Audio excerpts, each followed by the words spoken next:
Louis Cardinals have loved this ballpark. They are 20-6 here at PNC Park. Pirates try and turn that trend around tonight. Greg Brown along with Steve Blass. And really, Steve, it all comes down once again to starting pitching, and the Pirates starters are struggling. They have to do better. You take a look at the last 8 ball games. They've given up an average of 7 runs a ball game. You just can't do that, and especially trying to work that kind of a program against the St. Louis Cardinals. They have too much punch in their lineup, so they've got to get it going. The bullpen has been really used a lot. That can't last forever, and the Pirates have been hitting well. That can't last forever. The starters have to do their share. And Kip Wells gets the start tonight, Steve. Yeah, and you hope that he can get it going. He's going to have to face a very, very tough lineup, but it is without Scott Rowland. He was originally going to be in the lineup. He is not starting, but they've still got to deal with the one-man wrecking crew in the name of Albert Pujols. I mean, he is just scarier every time we see him. He was 5 for 5 last night to hit his 12th career home run here at PNC Park. Now has 16 on the year, tied for first in the major leagues.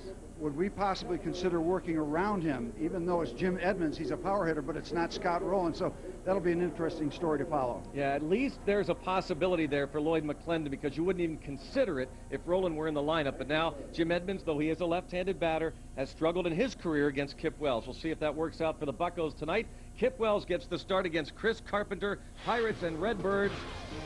Buccos trying to get it going.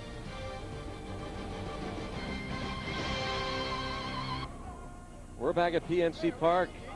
Tarp was on the field, off the field, on the field, off the field. Yeah, it's been that kind of few days for the Pirates, weather concerns.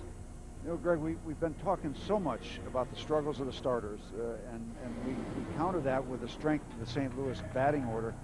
But let's not lose track of the fact that a good pitcher has a huge edge going in. If Kip Wells gets on his game, I mean, he wins the ball game. I mean, that's just the way good pitching is. Good pitching beats good hitting, and you just got to find a way to get a string of games from the Pirate starters where they put their good games together. It sounds so simple, but it's been a real struggle. If you keep giving up 7 runs a game, you're going to lose. And Steve, there's no question, as we will take a look now at the Dodge Cardinals lineup, the Pirates get a huge break with Rowland out of there. You can't stress that enough. Pujols is incredible. Yeah, he would be right in there. But Lloyd McClendon has said he will not let Pujols beat him tonight. He'll work around him to pitch to Edmonds if need be, as you take a look at the lineup for Tony La Russa's Cardinals. Scott Rowland not in the lineup because of this play last night. I talked to Scott today, and that's the worst sound in baseball. And I said, what were you thinking when you get down on the ground? He said, whatever you think about when you get hit in the helmet.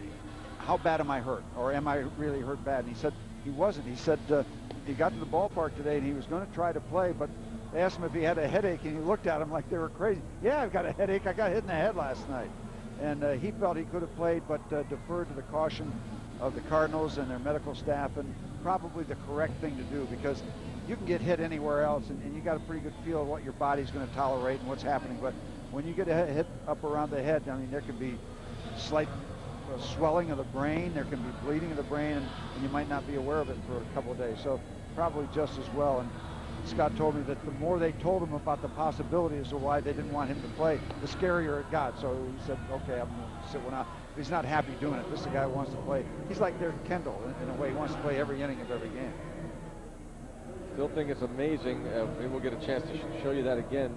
I've never seen a guy get hit anywhere in the body by a 94-mile-an-hour fastball and get up as quickly as Rowland did, let alone hit on the head. He just bounced right up. Well, you think about the physical specimen he is, although that has nothing to do. If you get hit in the head, it doesn't matter what your size is or what kind of shape you're in. Tony Womack hitting .273, a couple of homers, 10 runs batted in. Was not in the lineup originally, but La Russa had to rearrange things because of Rowland being out. PNC scouting report for Kip Wells. He's pitched well here at the ballpark, but only 1 win to show for it. He's done some of the best first inning work of any of the starters, 2 and 4 against the Cardinals. The Pirates have been playing a lot of catch-up baseball recently, and that wears on you when you fall behind early. Your hitters are always trying to do too much. It's not a very comfortable atmosphere in which to hit. Remember how this rotation has evolved. At the beginning of the year, With Benson coming back off an injury, he was shut down much of the second half of last season. Wells got the starting assignment on opening day, and if you put a number on the 5 guys, he was your #1 starter. It doesn't always work out as the season goes on that your #1 guy faces a #1 guy, but this is the kind of time when you call upon your ace, your #1 guy, to go out there and get you a win. Shut the other guys down. Give your manager the 7 or 8 innings. That's what the Pirates need tonight. 3-2 on Womack, and what you don't need if you're Wells and the Pirates is to let Womack and his speed get on base. Right, because it's tough enough facing these guys when you're not distracted. The Pujols and Edmonds, and those kind of people. Got to throw a strike here. Fouled it off. Stays 3-2. Came inside. I don't know how far inside that ball was, but 3-2 count. The heat's on Tony Womack, too, not to take the call, 3rd strike. Location, location, location. That's ball 4. Thank you, Tony. Another 3-2 pitch to Womack. And he hits it into left center field. You got to get that ball in quickly. Greg Wilson realizes that.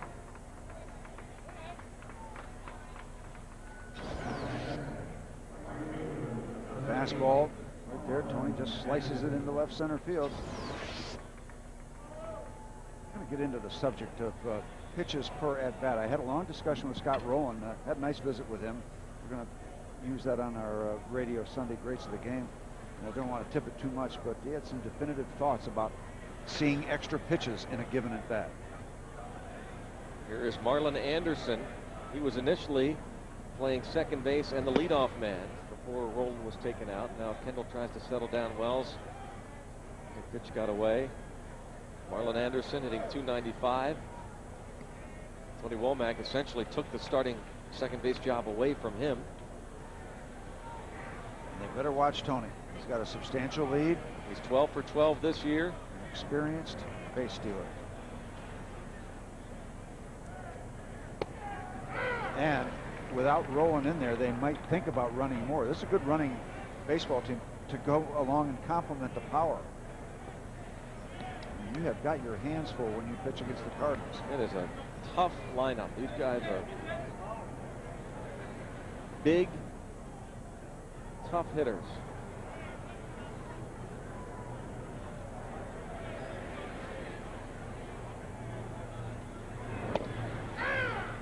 One ball, 2 strikes. No stranger to the Cardinals. Kip Wells making his 8th career start. He said 2 and 4 in his career work against the Redbirds. 3 and 4 overall with a 4.03 ERA for Kip.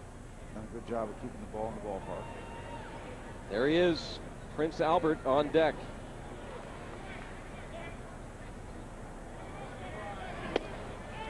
Fastball missed, 2 and 2. Tony is just measuring Kip Wells right now. He's making some bluff starts and trying to get the feel of the rhythm. Kendall has thrown out an excellent 45% of the opponents trying to steal, but that guy there is one of the best still in the business, Tony Womack. Not going, and it's bounced right side. They'll get 1 and almost 2, but really Simon struggling to get back to first and find the bag. Tough man to double up Marlon Anderson.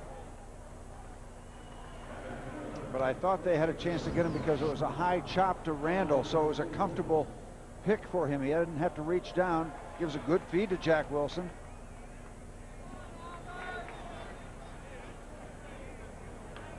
So Simon just couldn't get in position to be ready to accept that throw. Couldn't get in position to be able to go out and make a good stretch and meet the throw.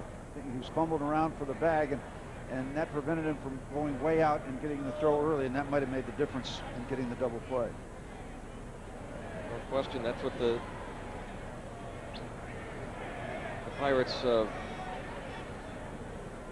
debate is with first base. You want to try and get offense in there, but you struggle a little bit defensively at first. And now the matchup, Wells against Pujols. 286 lifetime against Wells.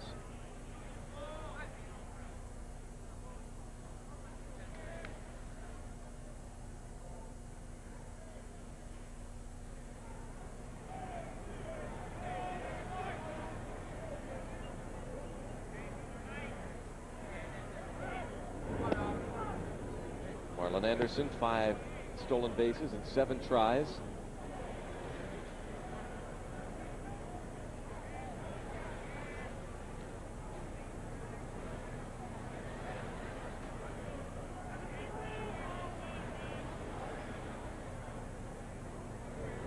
Pitch out, but you know, I was just going to say, I don't think La Russa would you run?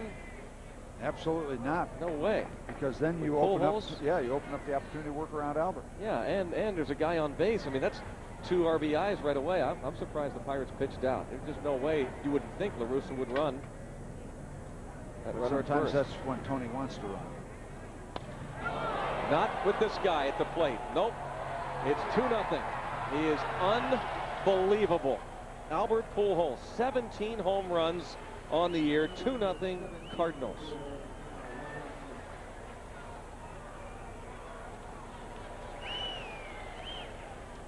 Just got through talking about Kip Wells doing some good work, having only allowed 1 run this first inning.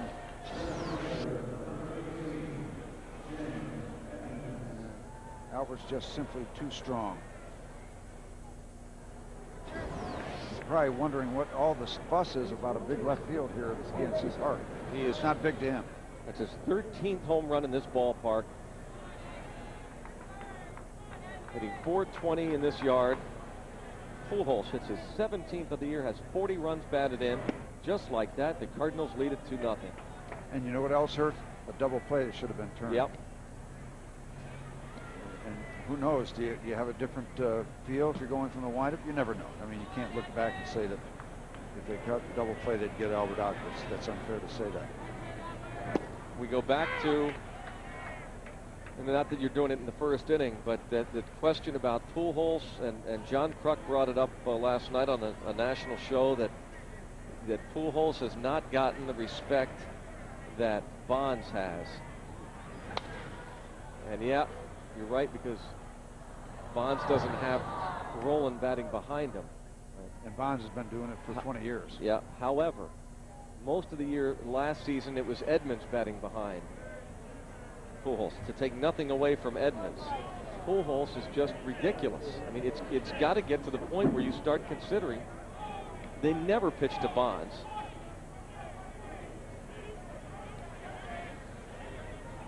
Oh boy, you've got a completely different lineup in San Francisco than you have in St. Louis. That is for sure. And that is a factor.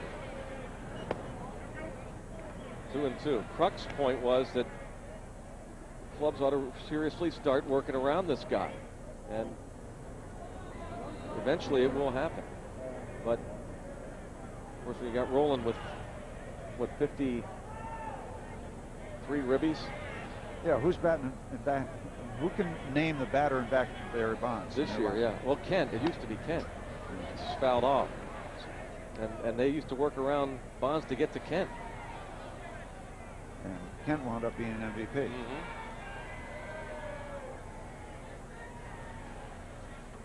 I asked Scott Rolen today. I said, "How do you get any RBIs hitting in back at Albert Pujols?" And he's leading the major leagues. Ooh. Scott Rolen is, I think. Yep. Close to it. Yeah, he is. And Albert usually cleans things up. But there, I don't know. It seemed like I was talking to Rick Hummel, the guy that covers the Cardinals for the St. Louis Post-Dispatch, and I think he brought up a number of runners in scoring position for Albert Pujols that wasn't dazzling. No, it's not. In fact, most of the starters don't have dazzling numbers, runners in scoring position.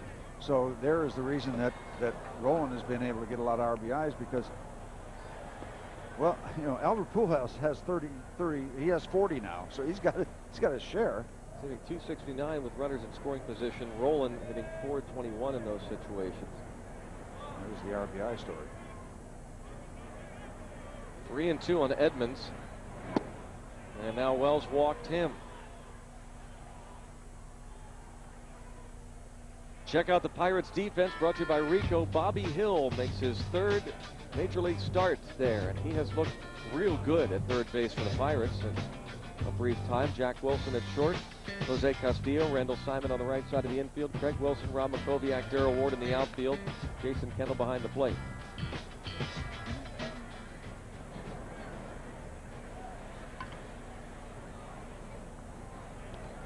lot of pitches thrown already in the first inning for Wells.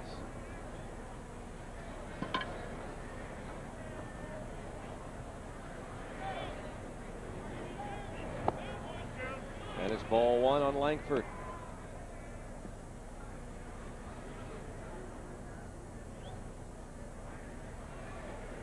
And what can you do as a manager when your starters are just struggling so badly? I mean, you can't continually go to the bullpen early. You're at their mercy. He said Lloyd McClendon, they're taxed. Talking about the bullpen. He said it's difficult right now. I don't know how much longer we can keep dipping into the pen early. Mark Corey and John Grabo not available tonight. Chris Benson and Josh Fogg, two of the 5 starters. Roster change too, with Bowringer going on the DL and Gonzalez coming back. Ryan Bowringer on the disabled list. They noticed his velocity was down to about 86 during his first inning of relief. Jason Kendall went to Lloyd McClendon, drawing his attention to that. Initially, McClendon went to Bowringer and asked if he was okay. He said he was, so he went out there for his second inning of relief, and then they really got concerned, and finally McClendon went to him and forced it out of Bowringer. Same injury that he had in spring training when he missed 9 games or so. 2-1 on Langford. Down even on this veteran. Moves made today. Mike Gonzalez back up. So a guy has to go down when he's optioned in the minor leagues, as I understand it. He has to go down a minimum of 10 days unless a major league player on the 25-man roster is placed on the disabled list. That's why you could bring Gonzalez almost right back. A quick couple of wins for Mike Gonzalez earlier this year. He pitched an inning and a third last night for Nashville.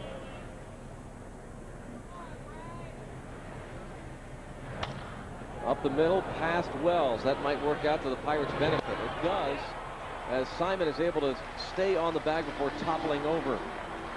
A 2-run homer for Pujols. Prince Albert gives the Cardinals an early 2-0 lead.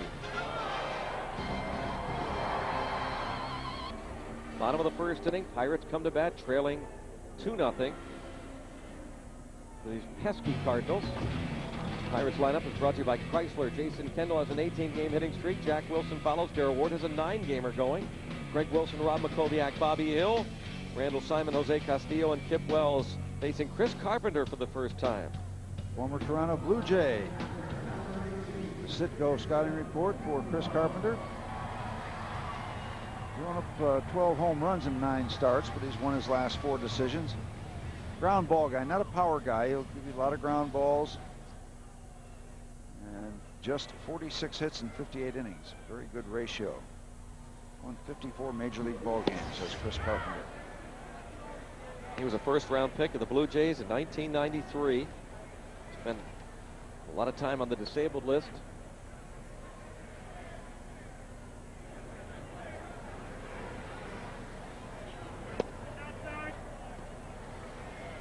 Had 3 double-figure win seasons for the Blue Jays, including a 12-game season in 1998. Did not play at all in the big leagues last year. Shortstop Renteria can't make the play. And that's perfect timing for us to talk about this next batter coming to the plate. That is a base hit for Kendall. 19-game hitting streak. But last night a National Sports Show was talking about Adam Everett leading all National League vote getters at shortstop for the All-Star game. And the guy says Adam Everett is no Edgar Renteria. Adam Everett is no Jack Wilson. Edgar Renteria is no Jack Wilson. Not this year. To take nothing away from Renteria, the best shortstop in the league is at the plate. Ball one on Jack Wilson. His average 346. Now here, keep in mind this is real early in the voting, so don't get discouraged by the fact that Everett, Renteria, and Kaz Matsui are 1, 2, 3. You still have plenty of time to get on the internet and get Jack into the All-Star game. Go to PittsburghPirates.com or MLB.com. just keep voting. You're not limited to just one vote either. You can, from what I understand, one email address, you can vote as many as 25 times. And then change your email address if you have to. Leave the country. Mail it in. Do it. We're going to start thinking of a good slogan to get Jack Wilson in. Nobody deserves to be starting at shortstop beyond this guy. Yeah, cut the slack. Vote for Jack. There you go. That's a start. Albeit a weak one. Yeah, very weak, but it's a start.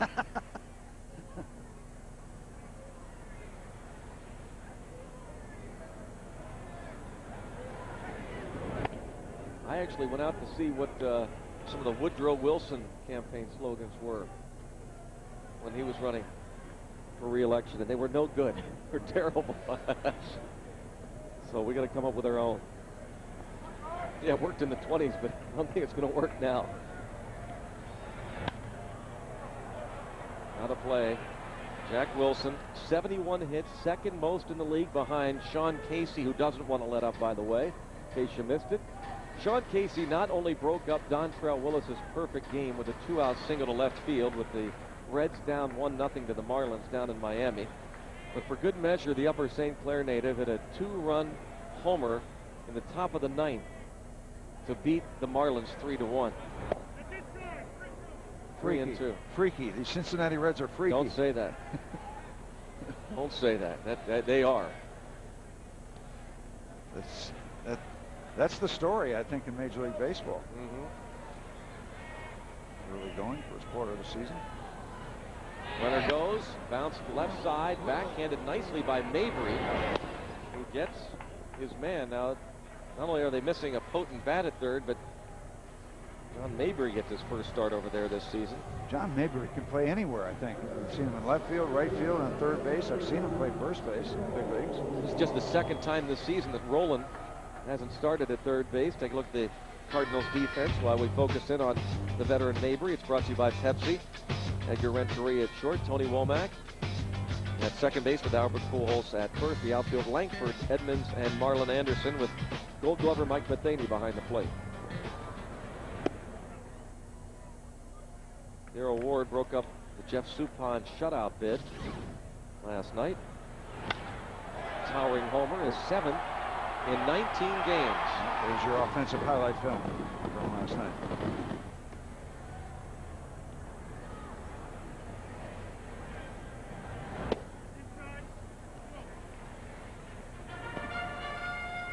Darrell Ward and Rob Makoviak, the co-National League Players of the Week, announced yesterday. They'll have a giveaway we'll show you a little bit later on. That tomorrow night will be a lot of fun here at the ballpark. First 10,000 fans will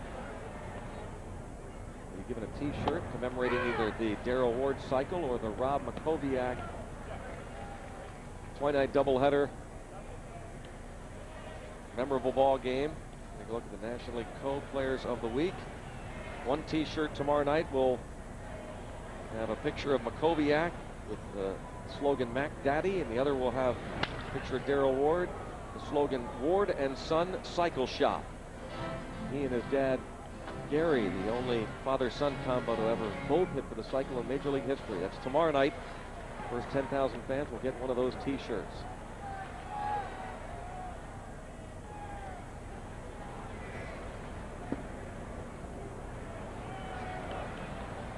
Two and two on Darrell Ward. High drive, left center field. Edmonds back with room, and the left fielder is going to make the catch. Langford cuts in front of Edmonds, tagging from second, and Kendall's going to try to score. Here's the throw to the plate. Safe. How about that? He scores from second base on a drive to left center field. Jason Kendall.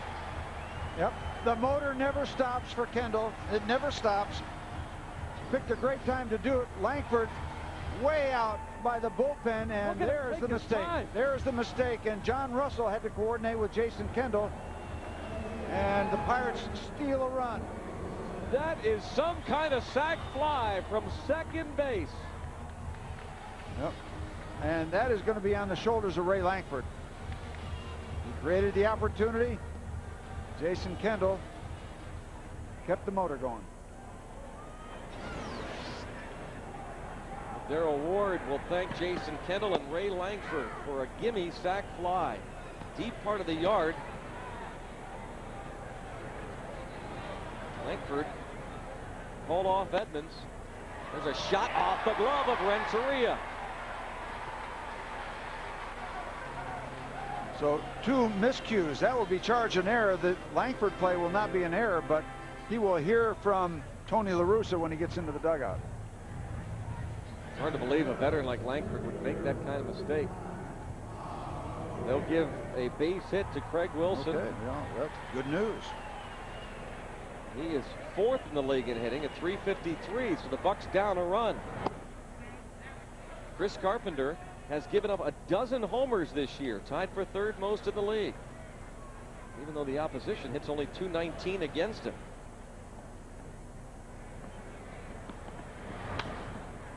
One of those cases, he throws a lot of ground balls. Apparently, when he gets the ball upstairs, he becomes somewhat vulnerable.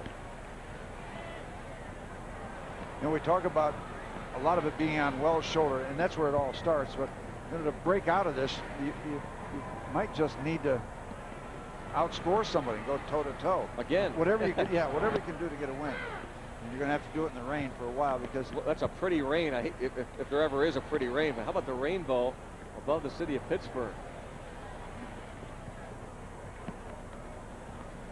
It's right over Oxford Center. Yeah.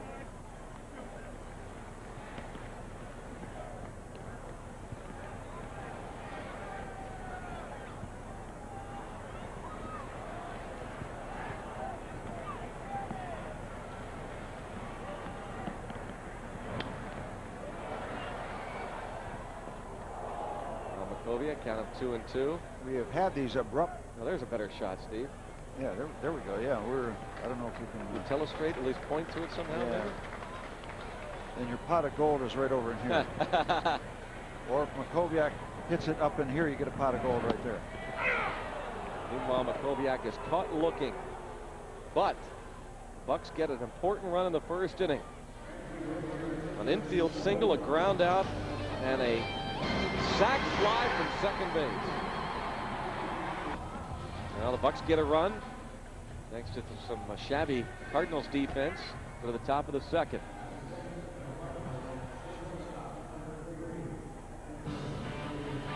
Again, we remind you, commemorative T-shirts given away to the first 10,000 fans tomorrow. You'll get one of 2 shirts commemorating either the achievement of Darrell Ward in the cycle or Rob Makoviak, what he did in that doubleheader Friday night and Saturday night. It's tomorrow night, Bucks Cardinals 7:05. Go to PittsburghPirates.com.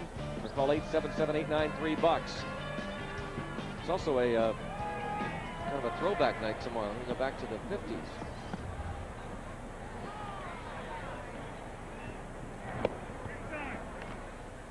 A lot going on tomorrow night here at PNC Park. Why don't you make your plans, come down. Bucks are away for a while after tomorrow. And Oliver Perez, he's getting a lot of attention nationally. He's fun to watch. He starts for Pittsburgh. Change up by Kip Wells in the rain. And now Renteria is going to go get some pine tar.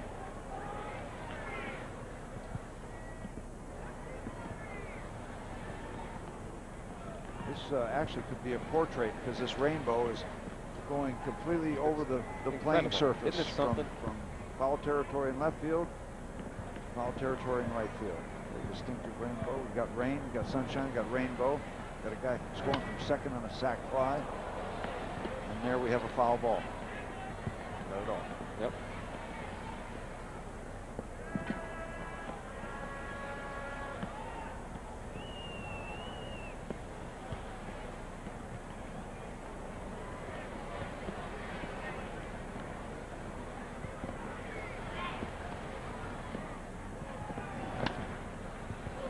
Outside of third. 1-2 on Renteria. Mabry to follow, then Matheny.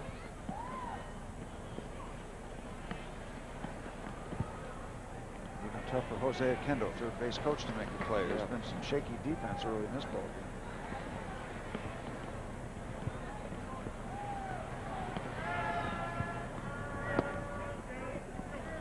game. 2-2.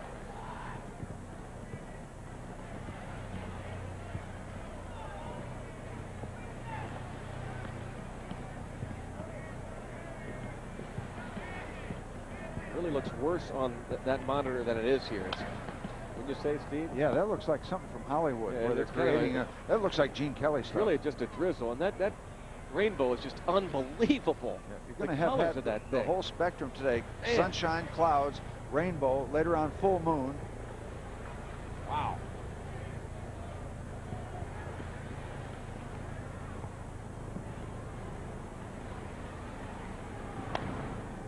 Just a dribbler. Simon keeps it himself. Renteria is out number 1 here in the second.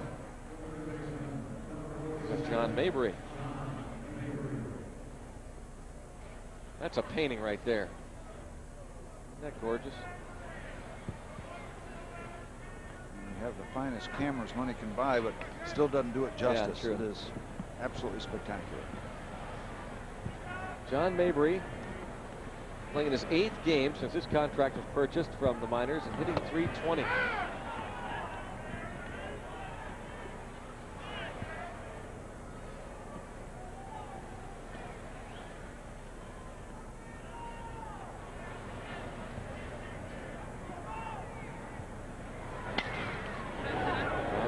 Simon keeping himself. 2 down.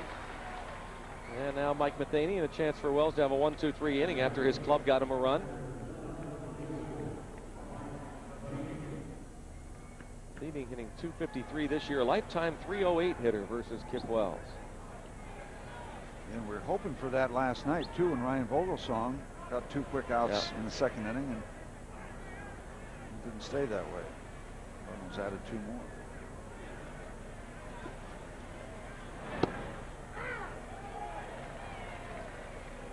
Don't want to belabor the point, but just so you're aware, that's a better indication of the rain. Just a light drizzle. Just for whatever reason, the sun hitting the rain gives you the impression from that camera that it is a downpour.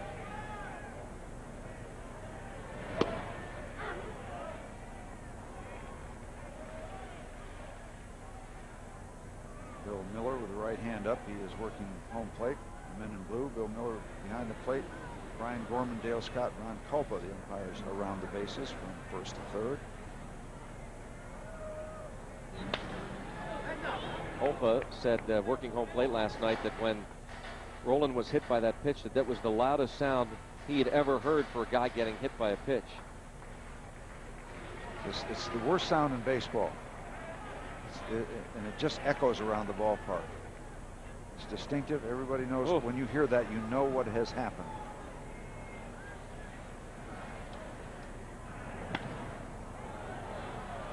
To right field, and Wells is going to have a 1-2-3 inning.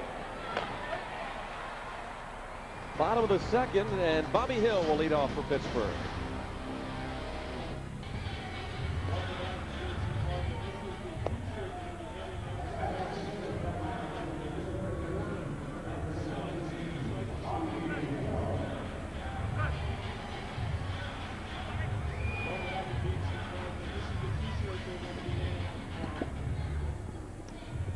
Here we go. Okay, a little technical difficulty here.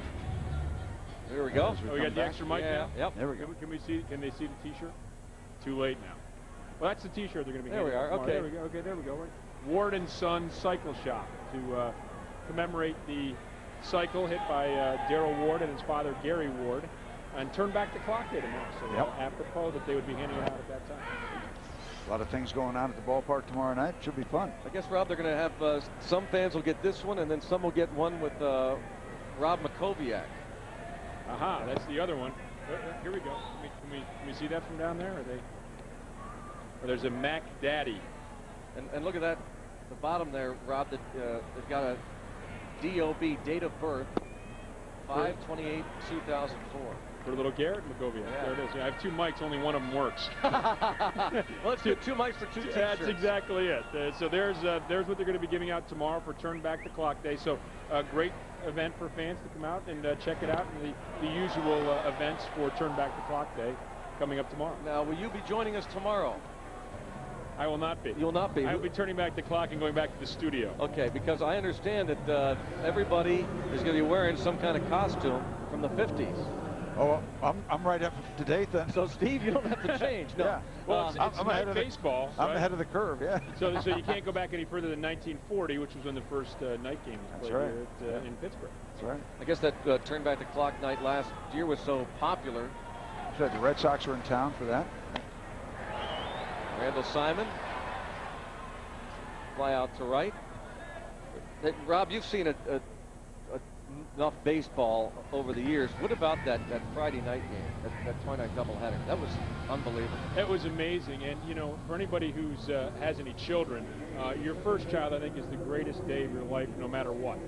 And to have what happened with Rob Makoviak on that day, he's such a good guy, and to have him, plugged along in the story last year we went down, and to have that all happen in one day, I think was magical. And then, of course, Craig Wilson comes through in the 10th. But no, I don't think I've ever seen anything like it.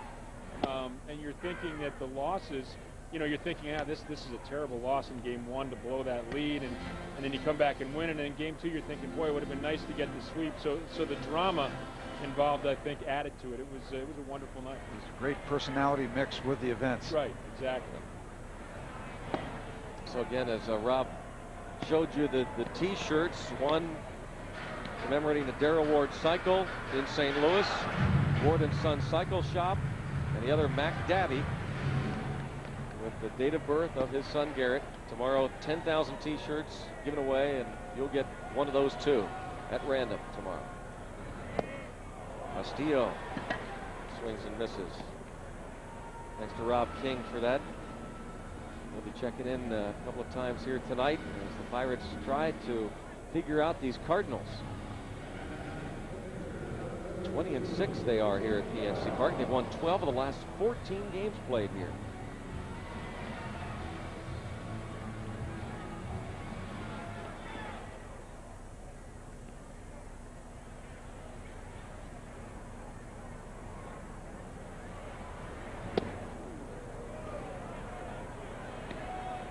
On Kip Wells, hitting 176. Told Bob about our Ken Brett Award you're going to be working on. The Ken Brett Award going to the best hitting pitcher. Yes.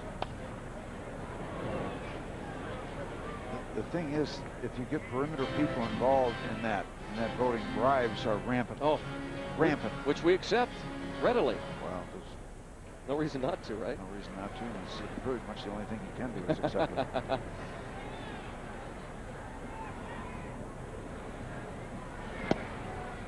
Wells caught looking.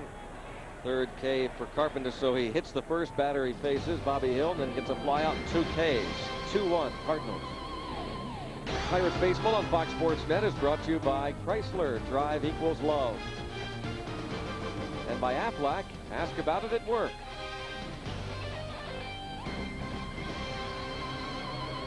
Clearing up here in the Berg, the Clemente Bridge. Again, hope you'll make your plans to come out tomorrow night. Final game of this long homestand. Oliver Perez takes the hill. It's a throwback night back to the 50s. Won't have all the music you usually hear between innings. It'll be kind of a quiet night aside from the crowd. It'll be pretty much all organ music from Vince Lashide.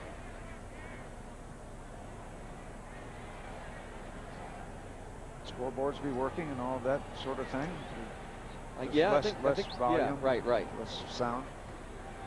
Sounds of the ball game. Yep, sounds of the ball game. Good way to put it. Tomorrow night, the T-shirts given away. Here is Chris Carpenter. 3 hits, 20 attempts for Chris Carpenter. St. Louis pitcher. Not a lot of career at bats for Chris Carpenter, working over with the Toronto Blue Jays for most of his career.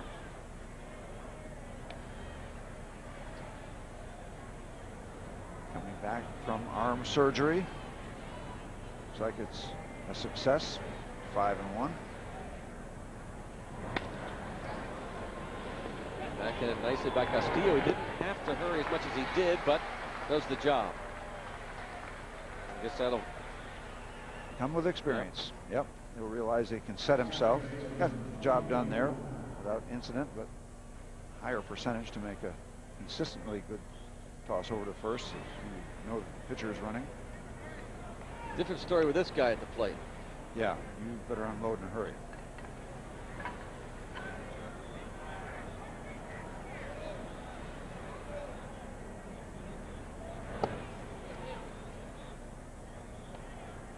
1 on Tony Womack. Singled in the first.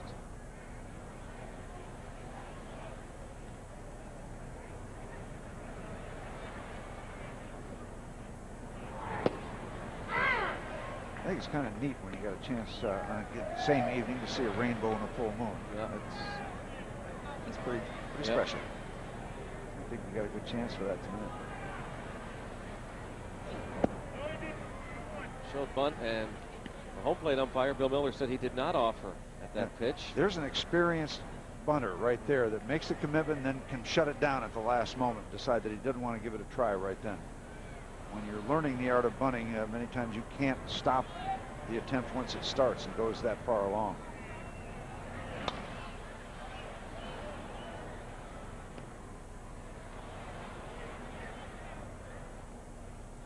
"34 years old, Tony Womack." Did you have a chance to sit down with him and do a interview? For Stan and be on Inside Pirates Baseball, an extended version of that. Very engaging young man. He's a good guy to have around with the Pirates. Did everything they asked him to do. He is just, I keep saying it, every time we see Womack, no matter what uniform he wears, no matter how many times people kind of try to beat him down, talking about that on-base percentage and everything else, you throw those stats out the window with this guy. He's not just a survivor. He's a very successful Major League Baseball player. He's got a lifetime on-base percentage, Steve, of .315, which is not impressive, but that does not tell his story.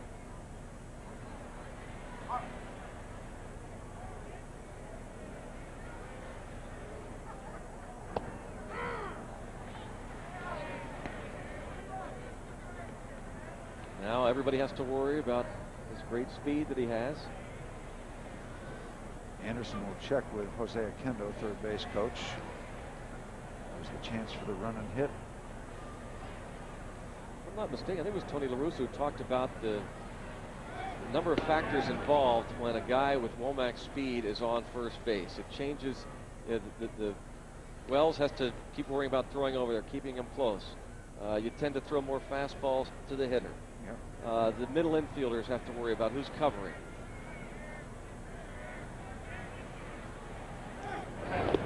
Closer play in the dirt. Nice pick there by Simon. What somebody said a lot of years ago, speed doesn't go into a slump. Yeah.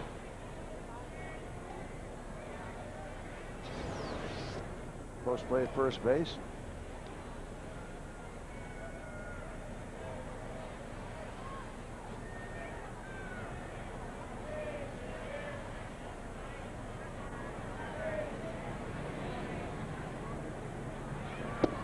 Way inside.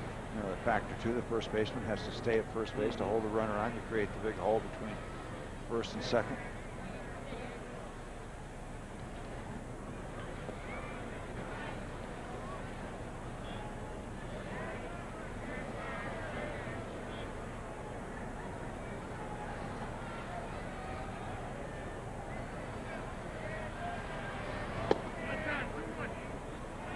Two and one now on Marlon Anderson.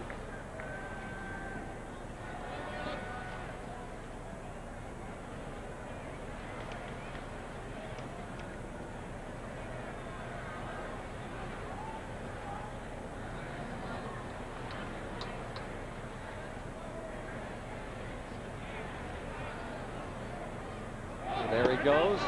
Take it for a ball. Got him out. For the first time this season, Tony Womack is caught stealing. 2-6. Right on the money with the throw. There goes Tony. He's got a good jump. Ball catches him. And the Pirates get the call on the swipe tag by Wilson. Close at second. Maybe got a call. Yeah, that's one of those calls that can go either way. It goes the Pirates' way. First time Tony's been called out this year. Tony said no. Bill Scott says yes. And he walks Marlon Anderson right in front of Albert Pujols. Pujols last night off Bowringer. That one was very large. This one is medium large.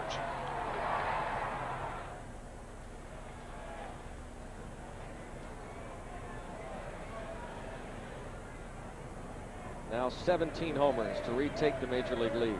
Look at that. For a home run hitter, he's one of the toughest guys in the league to strike out.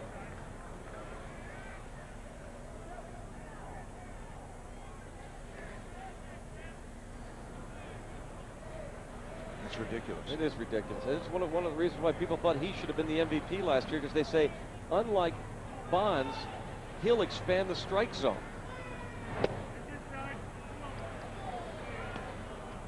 One of the reasons that he hasn't won 2 MVPs is his relative inexperience.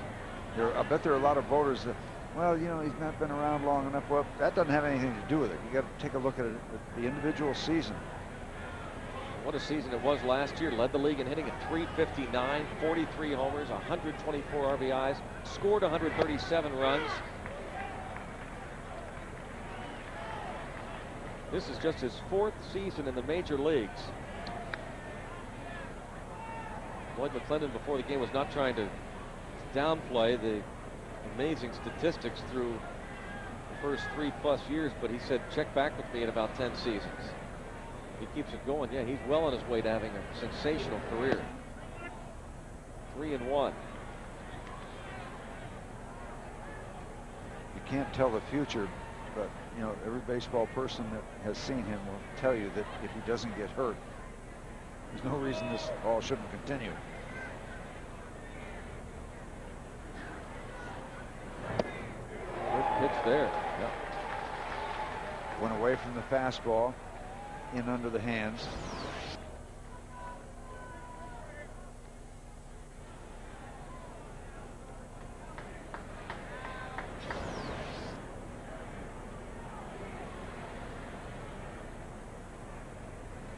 But now do you come back with a fastball? I'm guessing no. Oh. They did. Broken bat to Bobby Hill. Good work there from Wells to get out of it. 2-1 Cardinals. 2-1 St. Louis as we go to the bottom of the 3rd inning. Kip Wells made a real good pitch. It looks like he went to a 2-seam fastball that is going to have this movement back in, and so he's going to saw him off. Let's follow the movement of the ball if we can. See Kendall set up inside, and that fastball, 89 miles an hour, so it's not the 94 that you usually see from Kip Wells, but it gets it in on the hands, turns it over, has that movement in toward the body, and saws him off, breaks the bat, and a little weak line drive to 3rd. So the walk doesn't hurt him. Pitched tough to Pujols. Kendall now.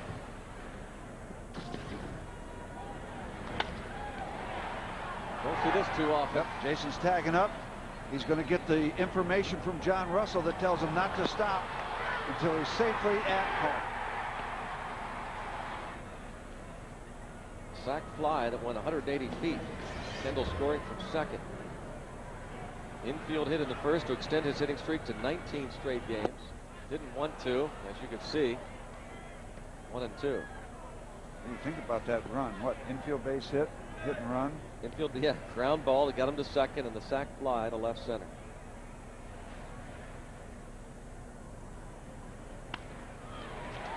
Deep short Renteria.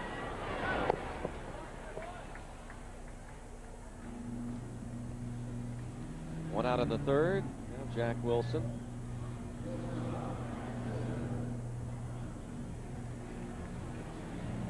So Wilson's averaging .345, 4 homers, 20 runs batted in.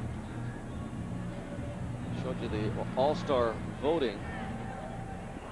His first at bat. There might be an argument for Barry Larkin, but Jack hitting about 60 points higher than Larkin, and his on-base percentage 30 points higher than the all-star shortstop Barry Larkin. And then you can go to defense after that. Yep.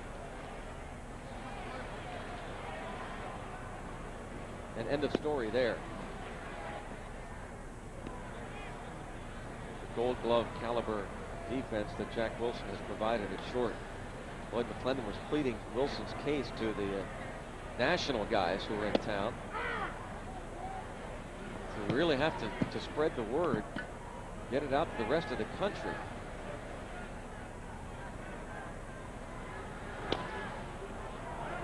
Should be easy for Carpenter. Yeah, and the reason is when somebody comes out of the woodwork offensively, like Jack has, out of a small market team that's not in New York or LA or Chicago, I mean, you're going to have to sell it. Yep. Regardless of what he's doing, you're going to have to sell it. You're going to have to market it. You know, there's a sidelight to all this stuff too with Jack Wilson and Craig Wilson and some of the other guys that Jack Wilson's not going to hit 350 this year. So you'd love to put some pitching together with it. Well, these guys are hot. If you could pitch good, you can really get yourself on a roll and just get something real solid and positive going. But it's tough to do it one-dimensionally if you just have hitting or you just have pitching. You want that combination. Isn't also true that eventually you start putting too much pressure on the offense to keep scoring 5 and 6 runs? So if you get the good pitching, it relaxes the offense. Everybody relaxes. You cannot play catch-up baseball every night because you don't go up to the plate with the same approach. You're thinking, I have to, instead, I'm just going to. I have to. I've got to make something happen. We're behind again. And that wears on you. It's got to wear on a hitter.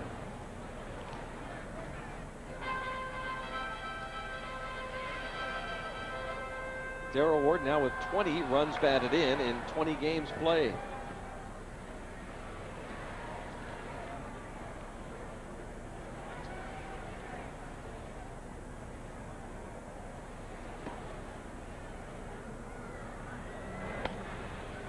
And they've got that shift on that works. The shortstop over on the right side of the infield, 6'3".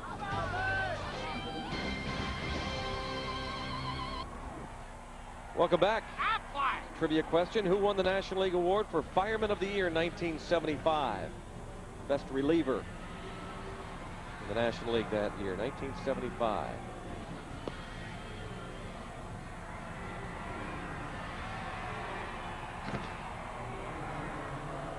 Things have settled down here at PNC Park. The rain has stopped, and the scoring that we saw in the first inning is settled. Both teams scoring the first inning. A couple of zeros along each line since then.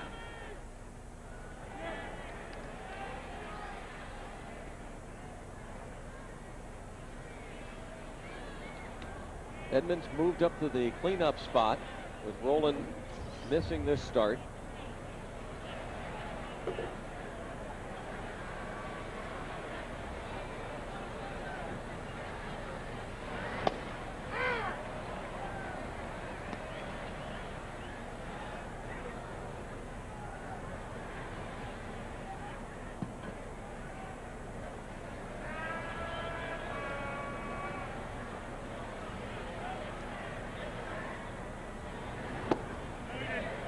Nope.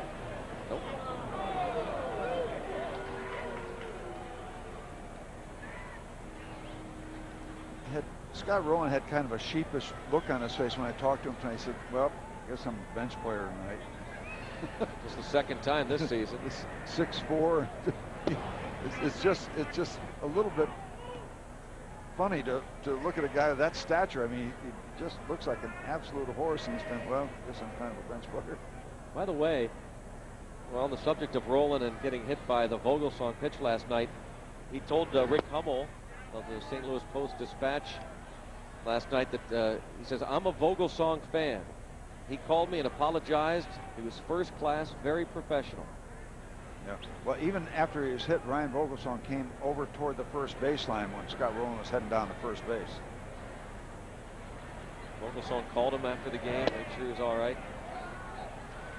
And a walk to the leadoff man, Edmonds. That's 3 walks given up by Kip. He's not recorded a strikeout tonight. That's 32 walks on the year, tied for 7th most in the National League in that department. Ryan Vogelsong, who for now is scheduled to start against the Chicago Cubs at Wrigley Field, according to Lloyd McClendon. As things stand now, Vogelsong will start Sunday against Greg Maddux. Talking to McClendon about sticking with Vogelsong, and there are a couple schools of thought. One is, keep him out there. Now McClendon is not happy. He's going to go out and deliver a message to Wells. But as McClendon said, if if the other guys were kind of doing their job like you expect, the Wells and the Benson giving you a lot of innings, you're able to stick with a struggling young starter more. But when everybody is only going 4 innings or so, it just taxes that bullpen. This is one of those one-sided conversations.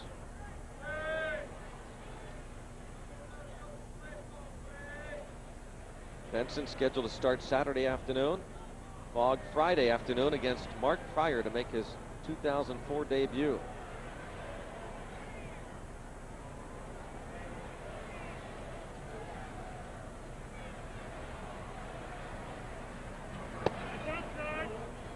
Count is 2-0 on that.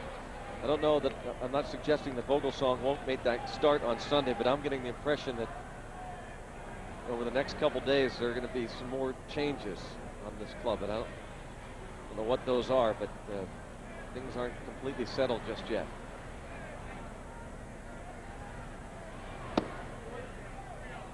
(3-0) the count.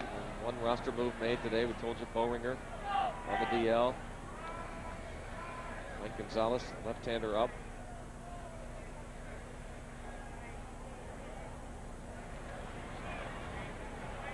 Only behind Langford, 3-0. And a 4-pitch walk, and man, that's frustrating.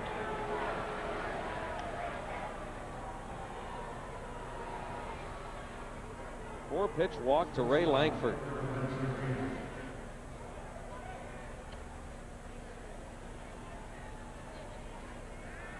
Disgusted look there from Lloyd McClendon.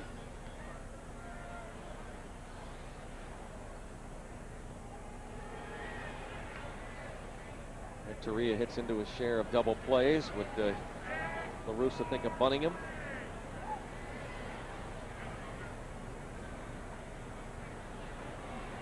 Bobby Hill right on the edge of the grass at third base. Usually Renteria pretty strong with runners in scoring position throughout his career. That's not the case this season. He's hitting .205 in these situations this year. Wells trying to find out if they might have bunting on their mind.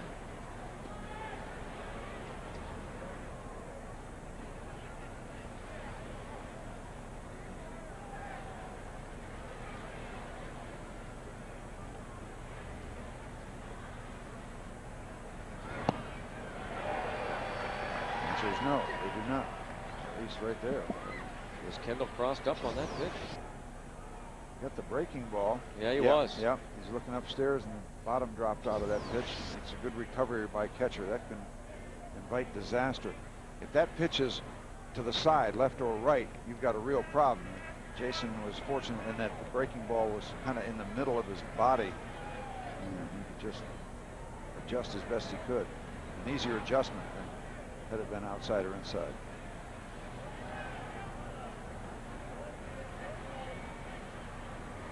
Renteria is bunting, and it's a good one, but rolls foul at the last. I wish Randall wouldn't swipe it that way. I'd rather have him swipe it toward foul territory. Is that a good point? This bunt is going to go foul at the last part. Usually you want to swipe it over here. You swipe it and miss it over there, you've got disaster.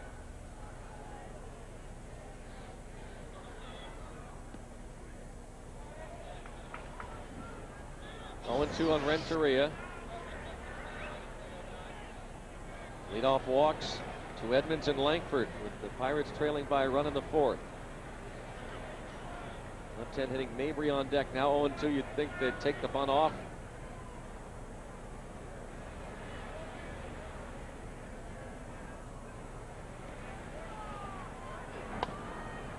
Slowly hit. Nope. Let's get the one. Isn't it ironic that the first pitch Kip throws for a strike in a while is a pitch that's not called by his catcher? Yeah. Not much you can do other than get the middleman out of that slowly hit ground ball.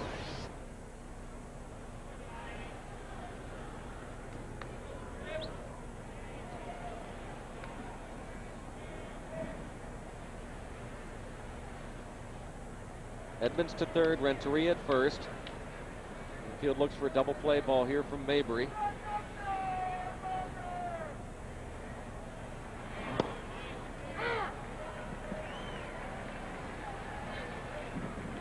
Wells had a 1-2-3 second inning. Cardinals got a runner at first. Womack with one out last inning, but Jason Kendall nabbed him. Then Marlon Anderson walked, and Pujols with the broken bat liner to third.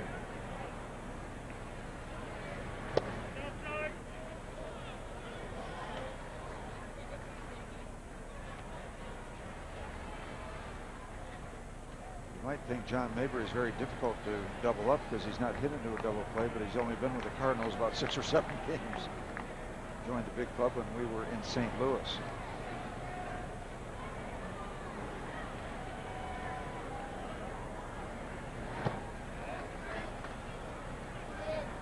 Two and one, and even though he hits from the left side, not real fast, you can get him. Yep. One of the problems is you got to get the ball to an infielder, and you got that big hole over on the right side with Simon holding Renteria on. So sit in that direction. It's got to be right at Randall or more toward the middle to Castillo. And he goes the other way, lines it toward left, and dropped by Craig Wilson. That'll not only score a run, but get a man to third, and heading into second base is Mabry.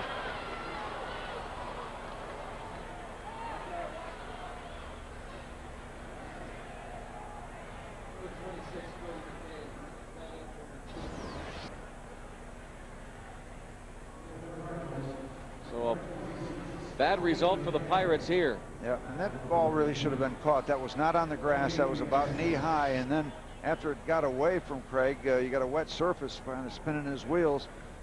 Recover, go get the baseball, and the Cardinals just keep on running. They scored a double? I don't think they've ruled it yet. Cody McKay, left-hand hitting catcher, bats for Matheny. So either Matheny isn't 100% or Tony La Russa sees an opportunity here. Infield in all the way around. They'll give him a sac fly, RBI, and an error. Charge to Craig Wilson. Allowing Mabry not only to reach, but go all the way to second. Chopper, play at the plate. Yes. That helps. 1-2 to get Renteria.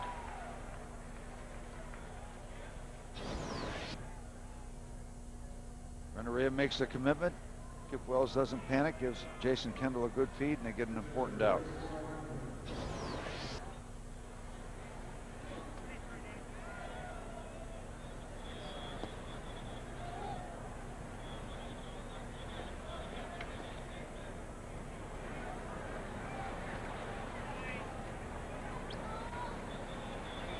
Cardinals up 3-1. Pitcher Carpenter grounded to second, his first time up. Runners at the corners.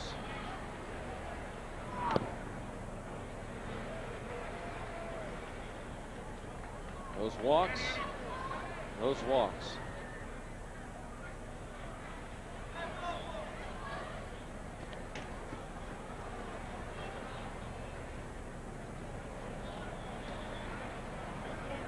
Edmonds and Langford.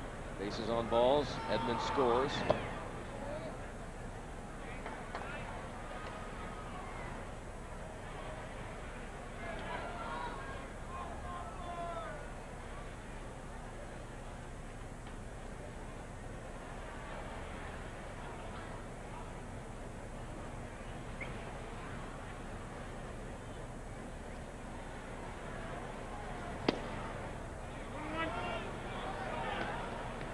And 2-1 on the pitcher.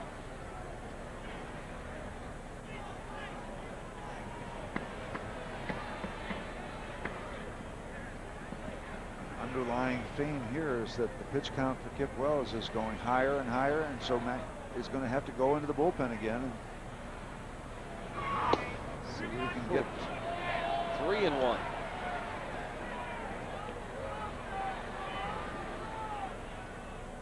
We are in the 4th inning, and Wells has thrown 81 pitches. Hopefully come back and get Carpenter and give Mack at least one more inning. Carpenter gets his bat on it and slices it out of play.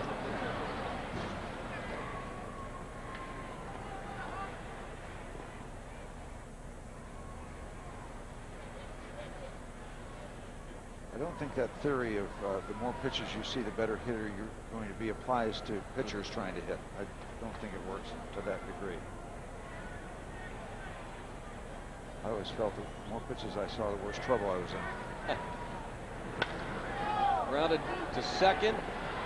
Castillo time to recover. 4-3. So kind of an ugly top of the 4th leads to a run. Back to PNC Park. Our Black Trivia question was, who won the National League Award for Fireman of the Year 1975? The best reliever that year? Teak? Oh. The Mad Hungarian.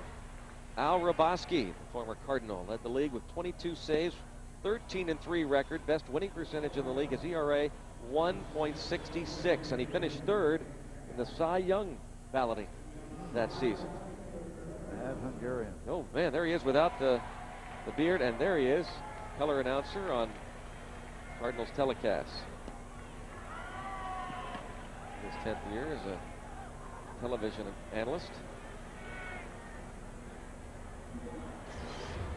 I don't think the Mad Hungarian is so mad anymore. No, he's a nice guy. Resolved actually. all that. Yeah. Well, Craig Wilson gets it started.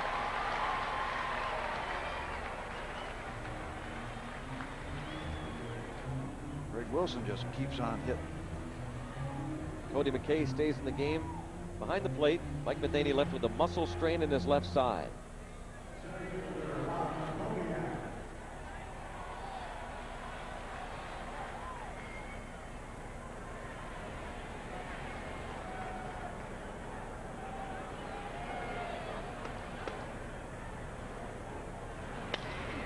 There's Makoviak, a base hit. 2 aboard, nobody out. Bottom of the 4th.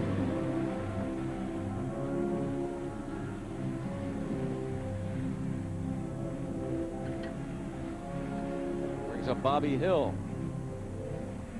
Hit by a pitch in the 2nd. Pirates are going to lead the league easily in that department. Hit by pitches. Craig Wilson has been hit 10 times. He's atop the leaderboard. Jason Kendall 6 times in the top 10, along with Bobby Hill, whacked 6 times.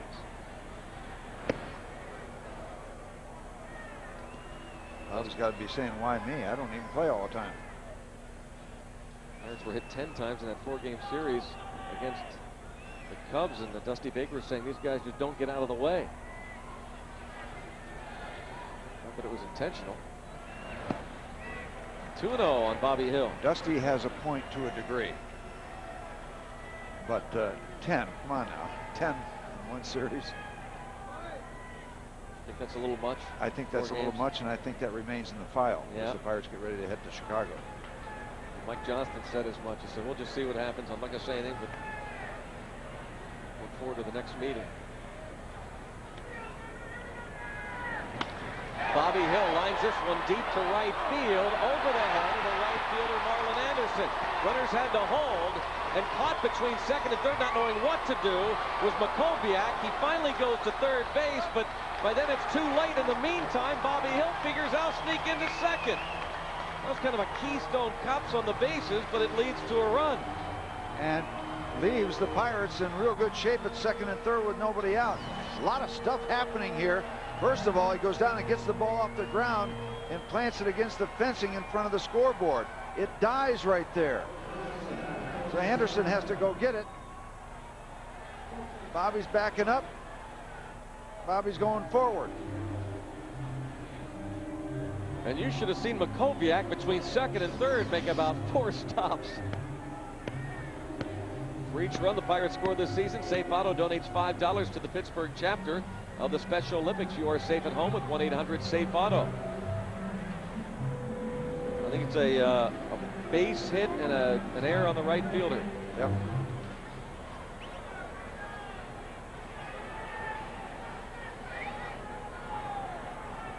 Pirates really setting up shop with the help of the Cardinals not having a particularly crisp defensive game early in this contest. Chance to tie it up here with nobody out. Randall Simon takes the ball.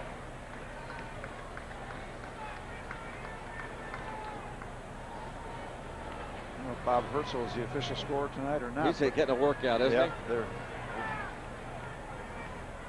going over that last play, chapter and verse. Well, we know the Pirates have crept within a run, and they're in real good shape here in the bottom of the 4th inning to tie or go ahead. Again, if you're keeping score, if I'm not mistaken, I think he's a base hit, RBI, error, right field, allowing Hill to go to second.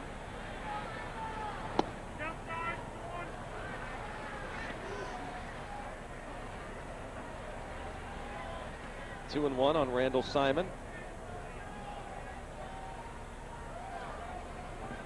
Simon hitting .265. This is 18th game played this year with Pittsburgh. And that'll do the trick to right center field. And Edmonds had to make up for a late break by Marlon Anderson. And scoring on a sac fly is Makoviak. The Buccos have knotted it at 3 apiece. And right after some shaky defensive play, Jim Edmonds does a real terrific job going way over into right center field and getting an out at the cost of a run, but that could have been a disaster for the Cardinals. Edmonds just did not quit on the play.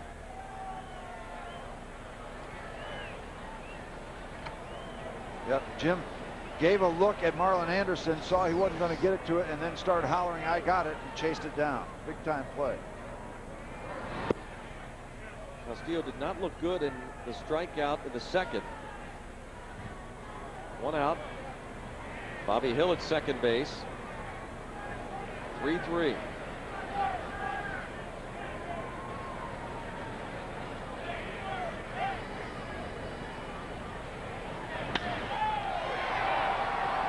Right center, Marlon Anderson has a beat on this one. Hill will tag. 2 outs.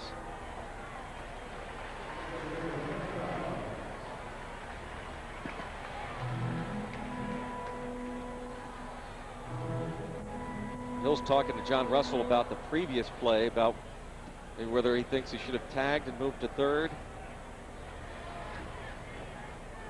Of course, then he scores on that fly ball.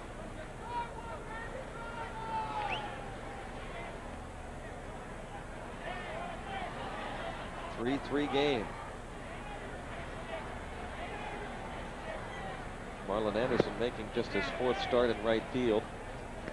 Yeah, that play was a play that the Cardinals kind of captured at the last moment. There's no reason he couldn't have moved over from second to third. Jim Edmonds was deep into right center field.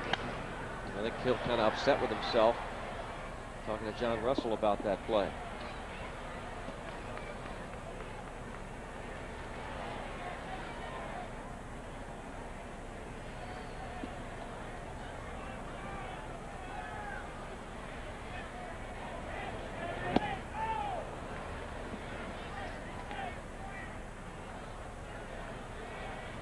New ball game.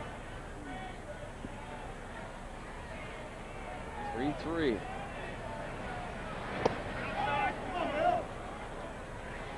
Two and two on Wells. Struck out looking in the second. Leadoff singles here in the 4th by Wilson and Makoviak. Hill followed with an RBI single. Moved to second on an error by the right fielder. Simon a sac fly. And now 3-2 the count on the Pirates pitcher. Chris Carpenter with good control numbers coming in. This could be a big item for the Pirates. Kip's got to force him to throw a strike. Try not to help him out.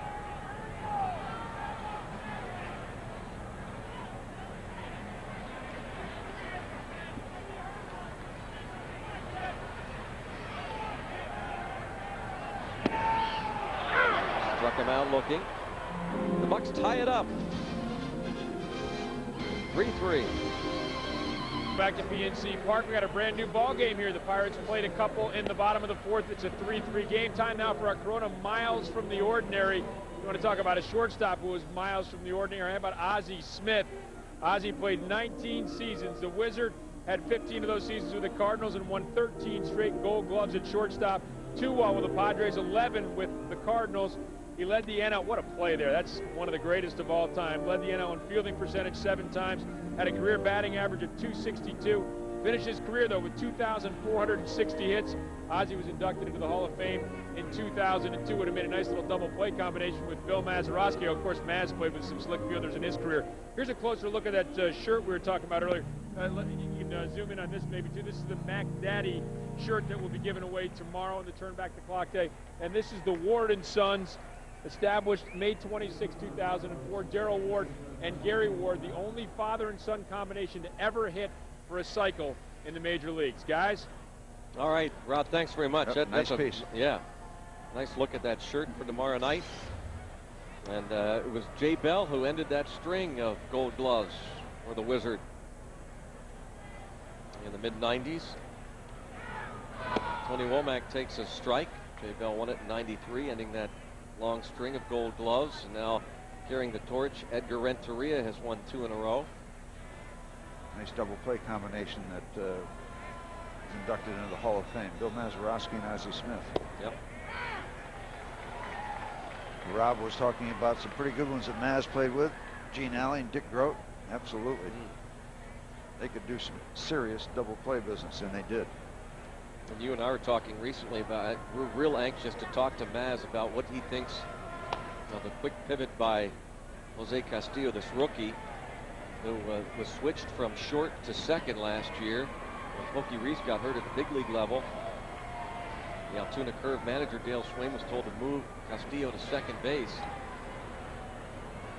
And Maz worked with him at second in spring training as a guest instructor. He gets rid of the ball quickly.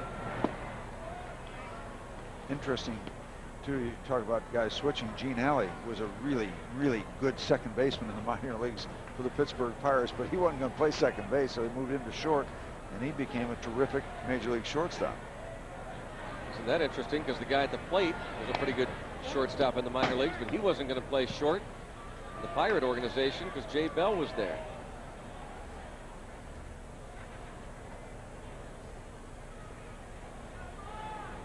We said before the game he was really the poster boy of the freak show in 1997 because nobody expected him to make the club first of all out of spring training. Lines this one over the head of Castillo, and he is 3 for 3. Tony Womack not only made the club out of spring training as the starting second baseman, but went to the All-Star game. Judgment is needed for today's baseball poll, brought to you by The Jury, which premieres June the 8th. Which Wilson will have the best season? Jack, Craig, Preston with the Rockies, Paul Wilson with the Reds, or Vance Wilson with the Mets? Log on to foxsports.com, keyword The Jury, and you decide the outcome. Cannot write in Woodrow. No. Jury premieres next Tuesday night.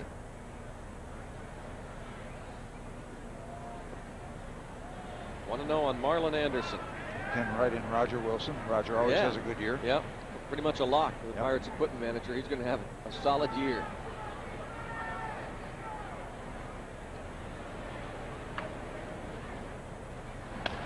Bounced right side. Castillo thought about second. Womack just too quick.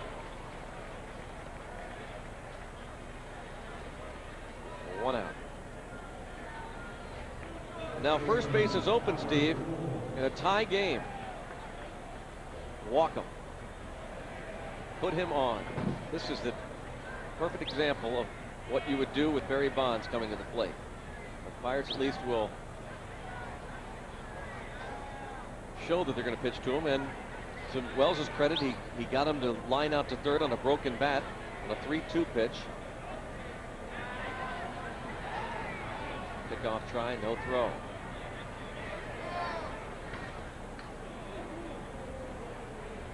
So you're the manager. Guy at the plate Pujols, tie game. Edmonds, a left-hand hitter on deck. Pujols has homered. And a broken bat liner to third. Again, Wells. He's just waiting for a curfew.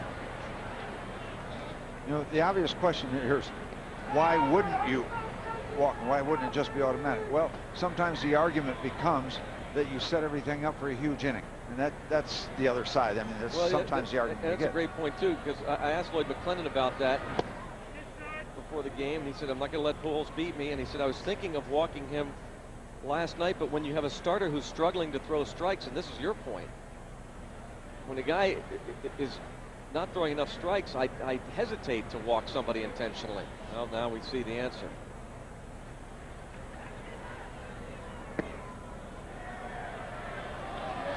That was one of the reasons he didn't walk Pujols last night intentionally, even after Rolen was lifted from the ball game.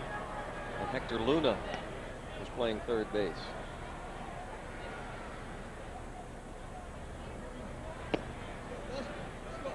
Intentional walk issue.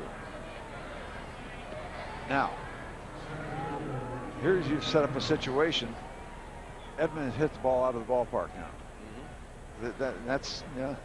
But if I'm managing, this is a decision you have to make before that home run comes. Pujols is just too hot. He's just, especially right now, he's in an incredible groove. Even before he got to PNC Park.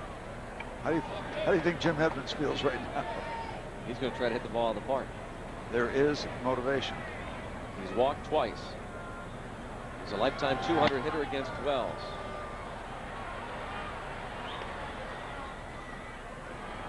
This is a tough spot because, you know, you want to keep the ball downstairs, but left-hand power hitters love to go down and get the ball. Now, with that in mind, do you pitch him upstairs where it's always the red zone, the danger zone?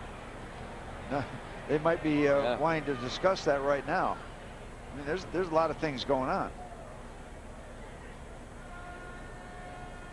Kip Wells is right up against the door of 100 pitches also, which is a secondary storyline.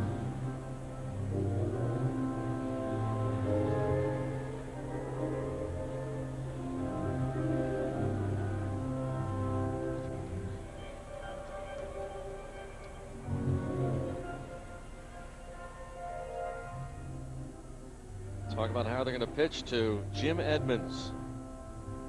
No slouch. 11 homers, 33 runs batted in this season.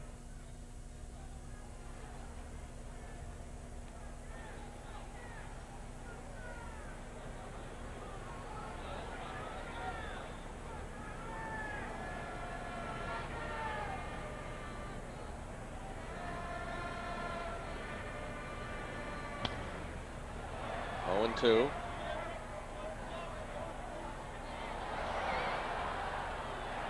Kip Wells looking for his first win since the game against the Giants. He went 5 innings, gave up a run on 7 hits on the 16th. He was 2-1 through his first 3 starts. He's gone 1-3 since then. Backs him off. 1-3 plus 3 no decisions, including his last time out against the Cubs. Wells pitched game 1, a no decision. Game that ended on a grand slam by Rob Makoviak.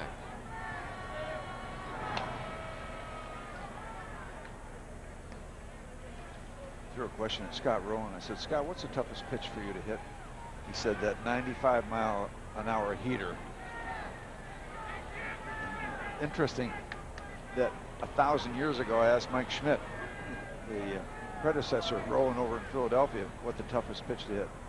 Jason Schmidt said 95-mile-an-hour fastball. Mike Schmidt. But they added a little something, both of them, to it. Pickoff try, look out, and Jack Wilson kept it from going into center. Wow. The qualifier, both of those real good hitters said, if it's way out over the plate, you got a better chance. But the 95-mile-an-hour fastball, middle of the plate, in on you. Toughest pitch to hit.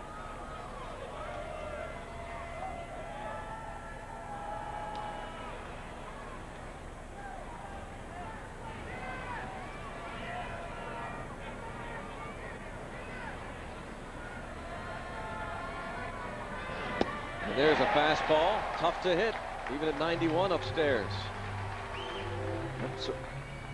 Well, he went upstairs in that danger zone, but it might be less dangerous upstairs with these left-hand hitters that loved upcut. You could see, I want to look at that swing again if we can go back a little bit, because right in the middle of the swing you can see the imbalance of the shoulders. Jim Edmonds really dropping that back shoulder to get the uppercut. Right there. Stop. Yep, you can see the line is there instead of across to get the level swing. And that makes it tough to catch up to a fastball when your swing isn't level up high. And he starts Langford off with a curveball and missed. Langford hit into a double play in the first, walked in the fourth. Good time for Kip's first strikeout to occur.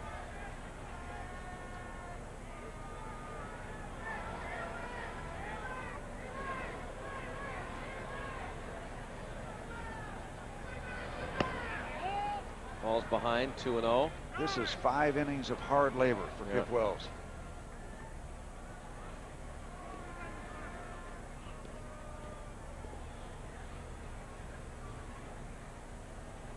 He's thrown over 100 pitches. 102. He threw 114 his last time out. Matched his season high in any one game.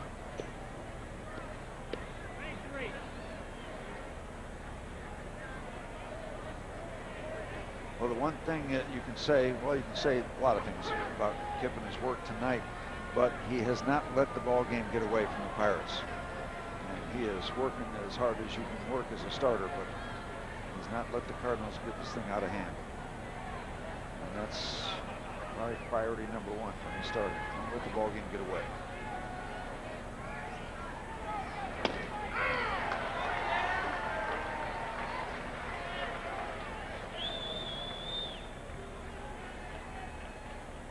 Womack and Pujols the base runners.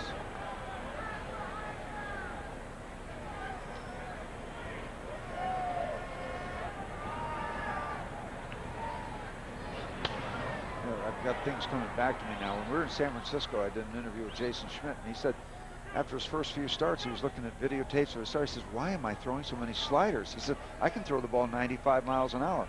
And I don't know how close that is to what's been happening lately, but he is on a roll. I mean, he is pitching extremely well, and I would guess he's throwing a lot more fastballs.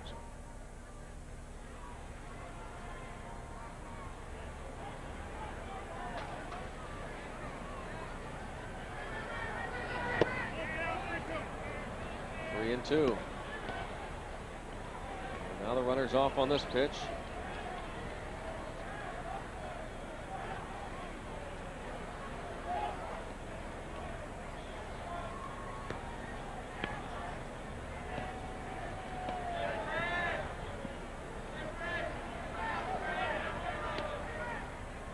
Time is called. Kendall's going to have to run through those signs again.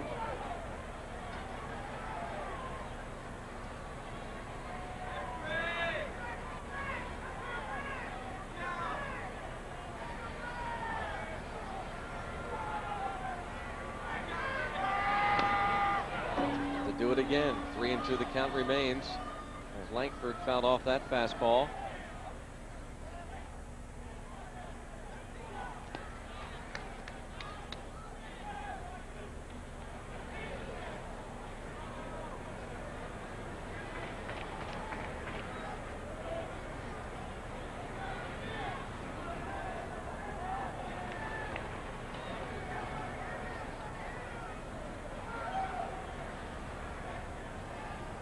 There's that constant concern.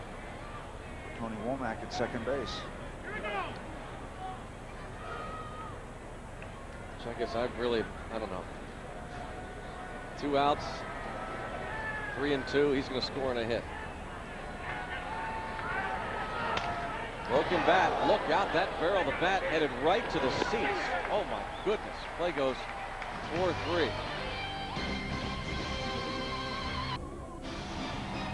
AHL Calder Cup Finals. Wilkes-Barre Scranton Penguins versus Milwaukee Admirals. Game 3 Friday night at 7. Game 4 Sunday night at 5. Both will be carried on Fox Sports Net Pittsburgh.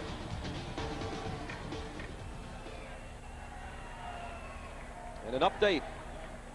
1-1.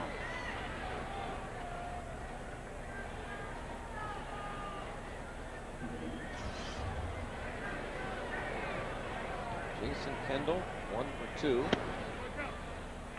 Extending his hitting streak to 19 straight games. Followed by Jack Wilson and Darryl Ward.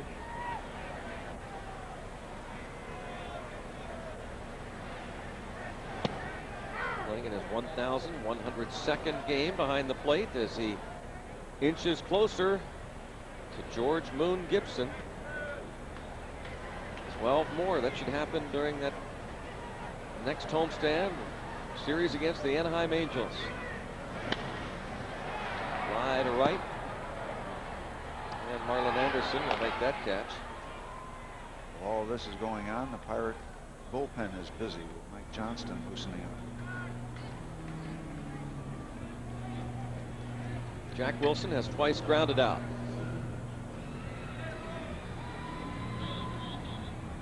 I'll send along a very special birthday wish, Steve, early. She's going to turn 90 tomorrow. Great Pirates fan, originally from Connellsville, mother of our good buddy Olin DePolo. Evelyn will be 90 tomorrow. So happy birthday, Mrs. DePolo, and hello to Aunt Eleanor Ross. Yeah, behave yourself on your birthday. Yeah. And Sylvia Frazier. Ground ball to second. Play goes 4-3. They're all out at Whitehall at Cannon Gate Complex. So this is DePolo. Will be 90 tomorrow. She watches all the games. And speaking of Connellsville, one of the media relations interns, Jason Halfhill, a graduate of California Pennsylvania University, is from Connellsville originally. His mom, Karen, and his dad, Marty, watch a lot of the games. Listen, Jason does a heck of a job. Karen Colburn, his great-grandfather Lloyd Martin. Connellsville obviously near and dear to my heart because that's where my dad was born and raised. Strike on Darryl Ward. Spent a lot of time in Connellsville, heading up to our cabin up Scully, which is up the road past Normalville. Go through Normalville, up through Sculton. There we are.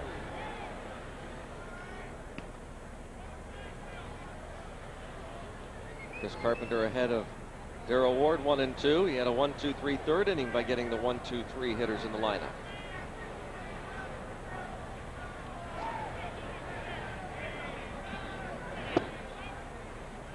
Spent a good bit of time at Bud Murphy's, Connellsville.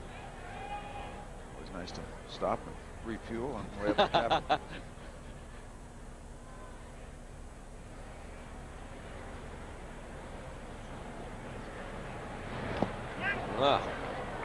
Carpenter gets Darryl Ward. It's his 5th strikeout through 5 innings. Tied at 3.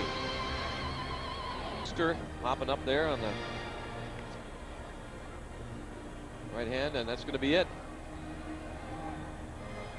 So Lloyd McClendon will call on the bullpen a little bit earlier. He wanted to get another inning out of Wells, but that blister won't allow it.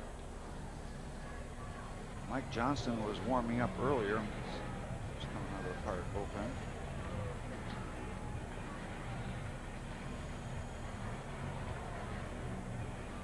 It is Mike Johnston.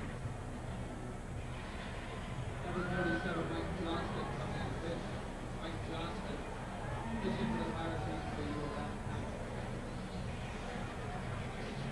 Well, this is videotape between innings of Wells warming up, and then you'll see there at the bottom of your screen, Brad Henderson, the head trainer, and Lloyd McClendon head out. Noticed something.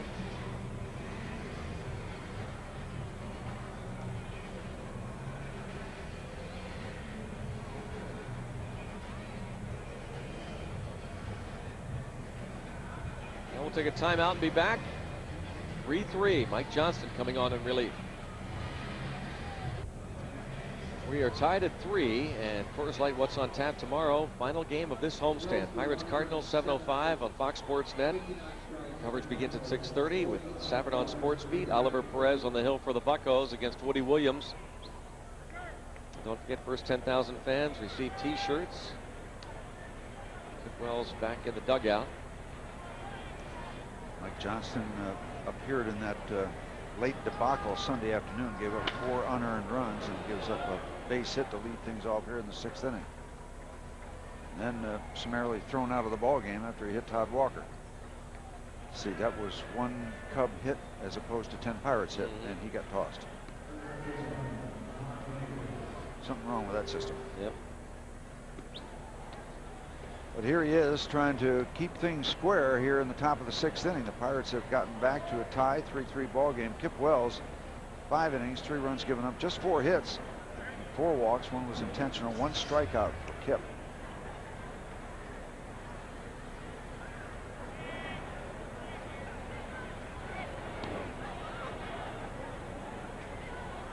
Renteria, 8 steals in 10 attempts.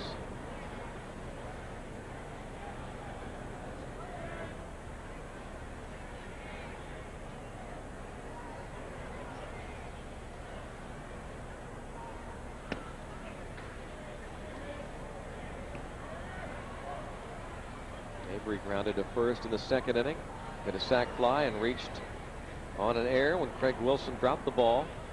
Mabry 0 for 4 plus an intentional walk in last night's game. Cardinals won at 8-1. Talked about it at the outset. They have owned the Buccos here in the Pirates' home ballpark. They went 6-1 first year at PNC Park, 7-3 the next year. They were 5-2 last season. 2-0 this year. 20-6, Tony La Russa's club here at PNC Park.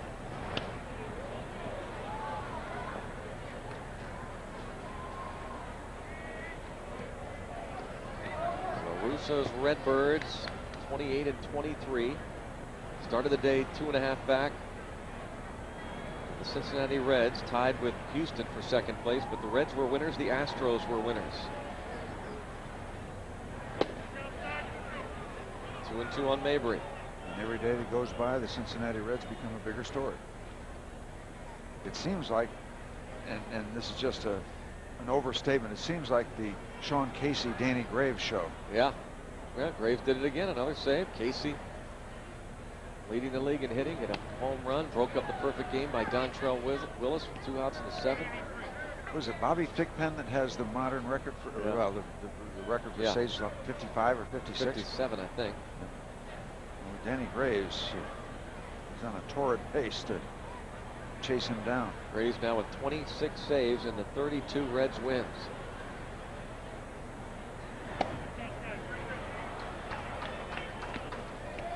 Mike Johnston has an important pitch coming up. See which way this half inning is going to turn.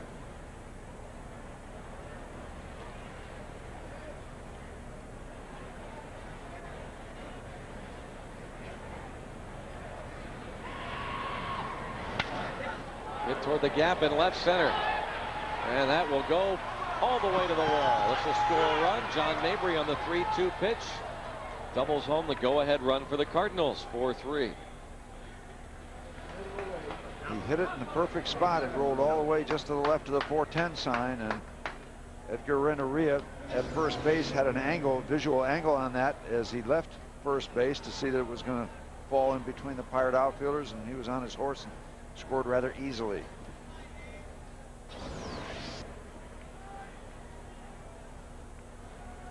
Third stint with the Reds, John Mabry. With the Cardinals, rather. Redbirds. McKay, Cody McKay came on to pinch hit for the injured Mike Matheny. Tries to bunt, pops it up. Kendall couldn't find it initially.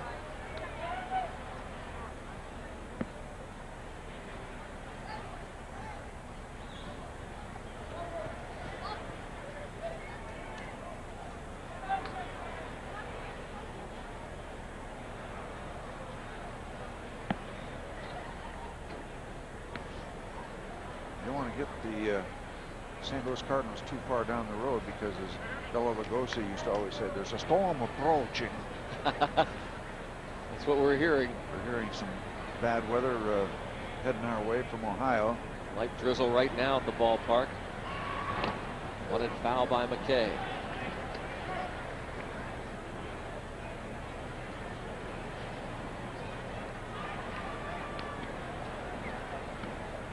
They lead by a run. Cody McKay at the plate with nobody out.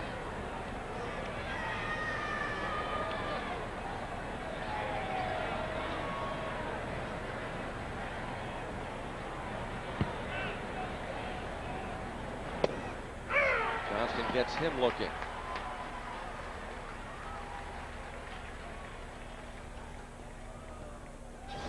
First out here in the top of the 6th inning is it delivered by Johnston, picks up the outside corner.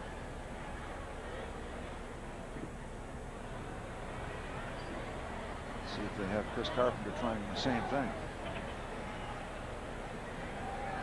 Pirates think so. Hill in on the grass. Not sure why you'd bunt. No, I'm sorry. I had a runner at first and second. Sorry about that.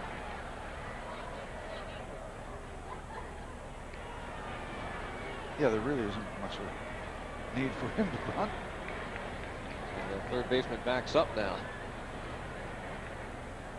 Bobby Hill.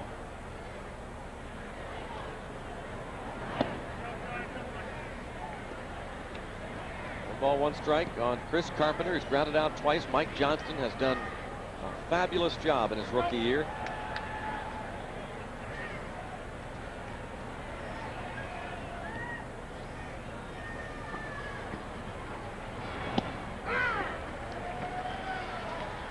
So they finally had the matchup that put the similar names together. Clemens and Clement. Clemens wins it, stays undefeated. 8-0.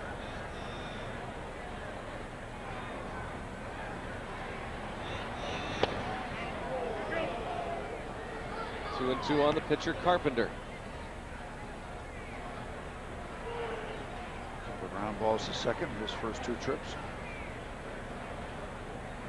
Brabery doubled home Renteria.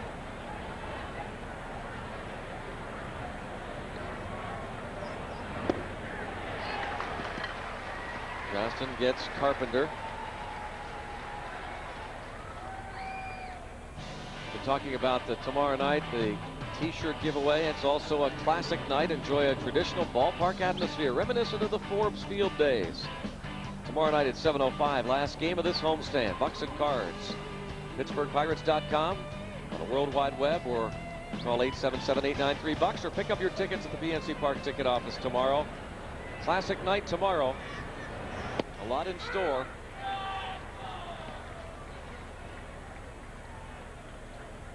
First 10,000 fans will get T-shirts commemorating the Darrell Ward cycle or the Rob Makoviak storybook finish from Friday night.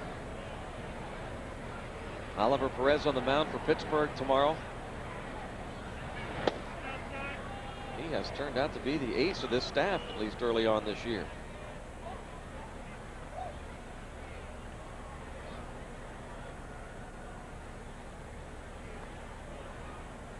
Tony Womack, 3 hits tonight.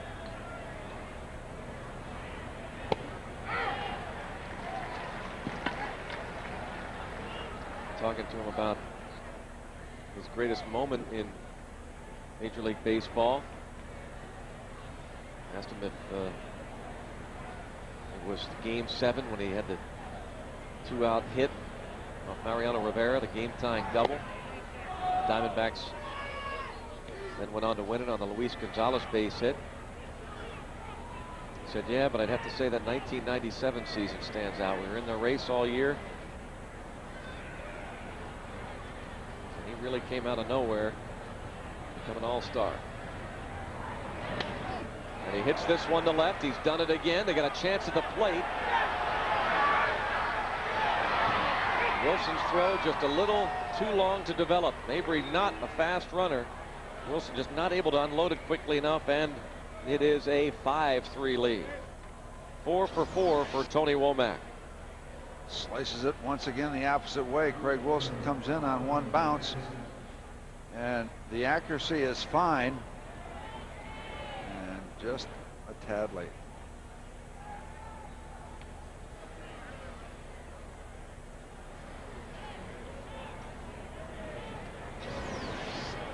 Nothing for John Mabry to wait around on. He was off on contact with 2 outs. That helped him.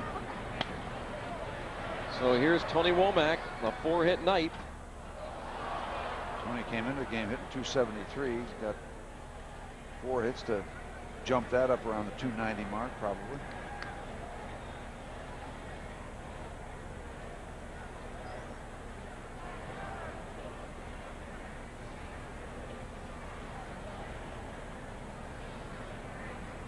It's funny how that goes, isn't it, Steve? And how often that happens. A guy that's not in the lineup until a late scratch. Womack was going to have the night off.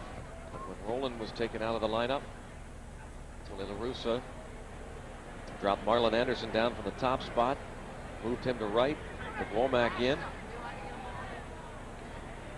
moved Mabry to third base, in from right field.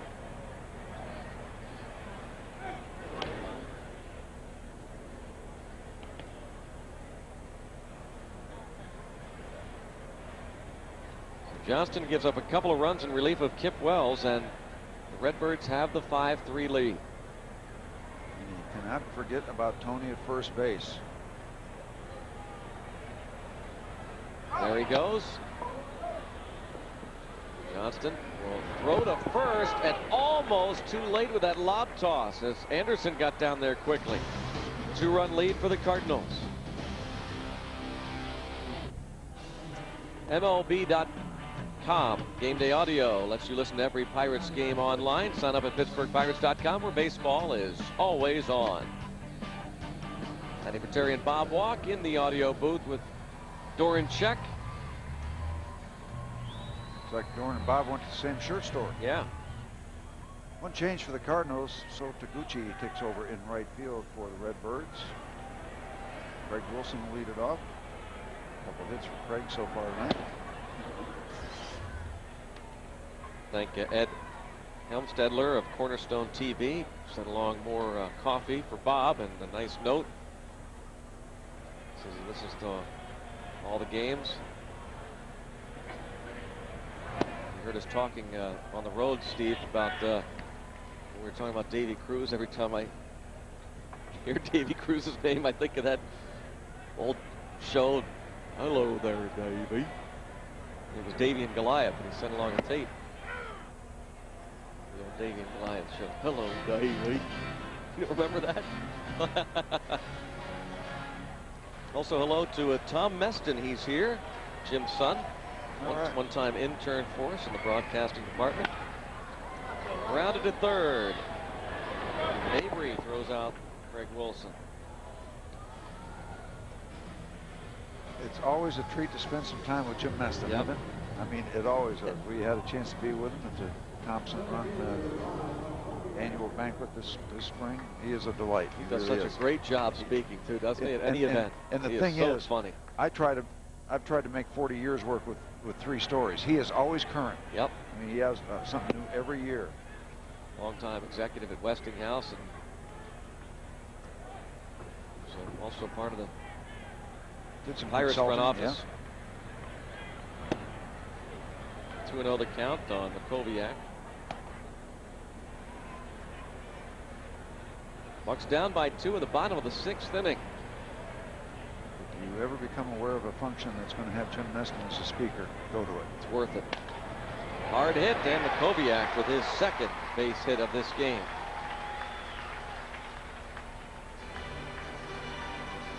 Bobby Hill now. A couple of hits for Rob. Turns that ball back around out of the reach of Tony Womack.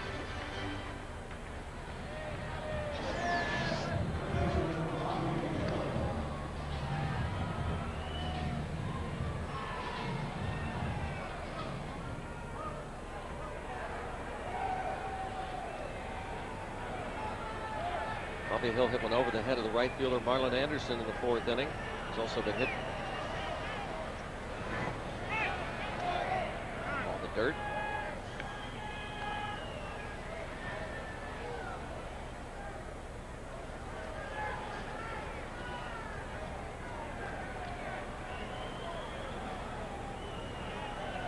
Bobby Hill asked him about how much third base he had played in professional ball. He was a college player at the University of Miami and was a freshman there starting shortstop and hurt his arm. They switched him to second.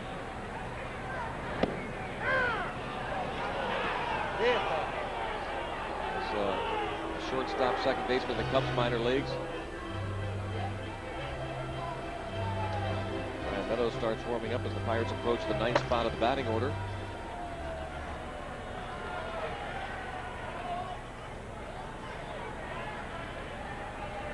Pirates tried him at third base, and he looks confident there. Making his third start at third base tonight. So he's not feeling real comfortable at the plate.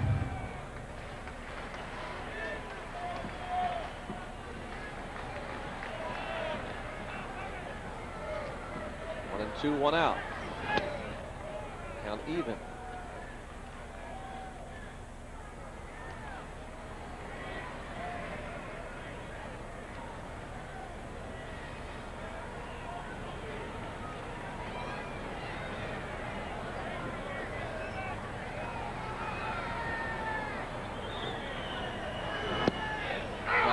Hill knew it. Looking for something other than the breaking ball from Chris Carpenter. Carpenter has 6 strikeouts.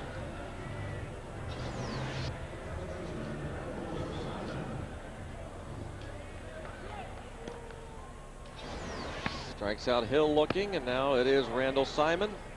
6 strikeouts for Chris Carpenter. That's his high for the season. Known as a big-time strikeout pitcher.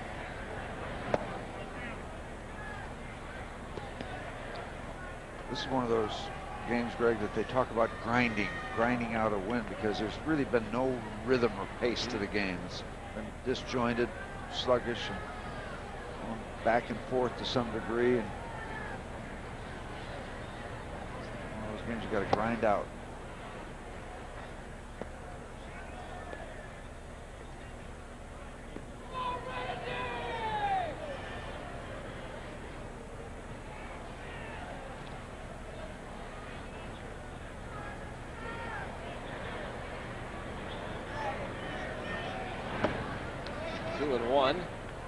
Down on Randall Simon. Kobiak holds at first base. Chris Carpenter, a native of New Hampshire, 29 years old.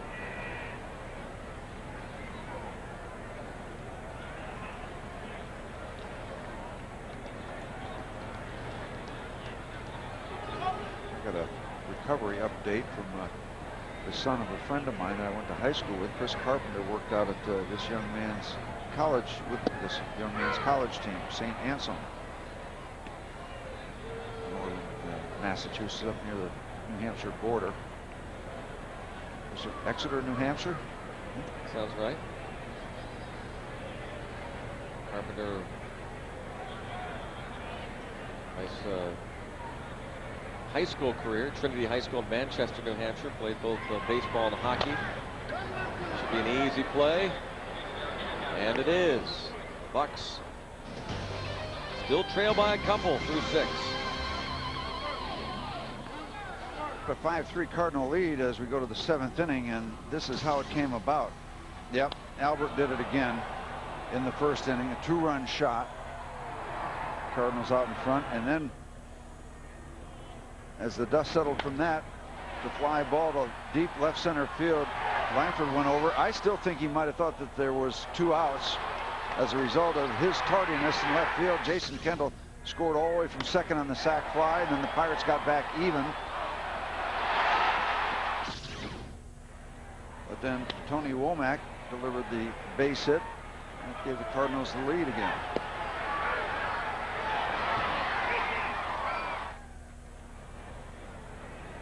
They're up 5-3. Albert Pujols has homered, lined out, was walked intentionally his last time. Actually, Tony Womack added on to the lead that was established by John Mabry's double.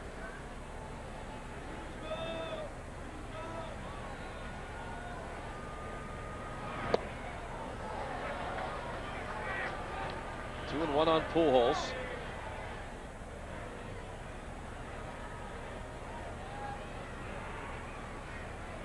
Pujols, his first 3 years in the big leagues, 114 home runs. Only Ralph Kiner hit as many in his first 3 seasons in the major leagues.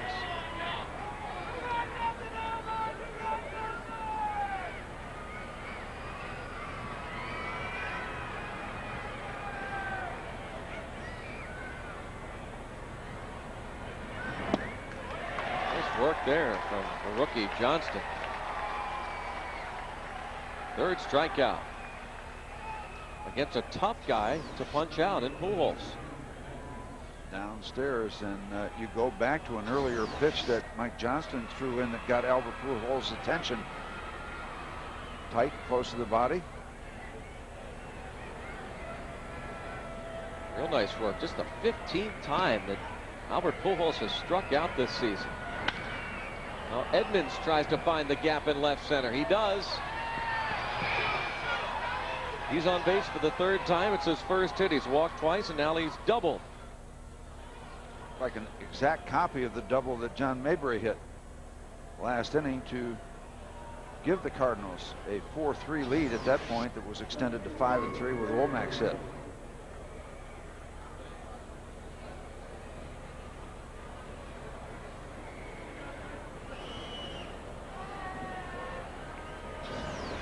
The 8th hit for the Cardinals. Langford 0 for 2 plus a walk. St. Louis has collected 10 or more hits the last 18 games played here in Pittsburgh, with 34 homers.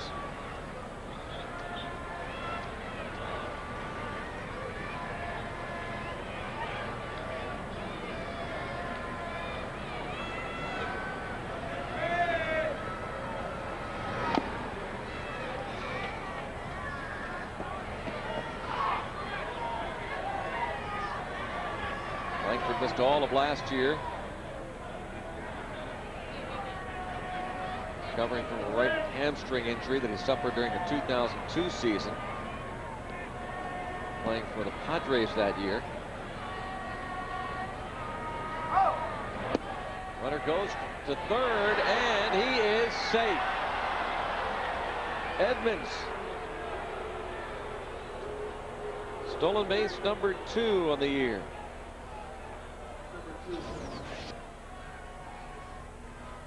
You can see what a huge jump he had as Mike Johnston gave him an early look, concentrating on his work.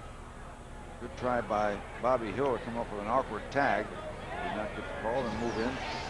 Cannot afford to get further behind the Cardinals. Can't afford to let the Redbirds have another run.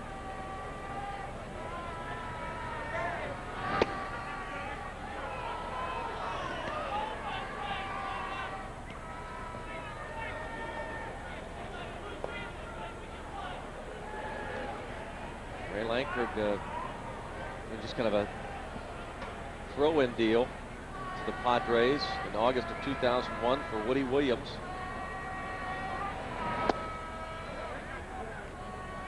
Got rid of his contract. They picked up Woody Williams, and Williams has helped the Cardinals tremendously. Now Langford back for his second stint. It's that tandem of Gilkey and Langford in the outfield for the Cardinals for several years. Bernard Gilkey was together.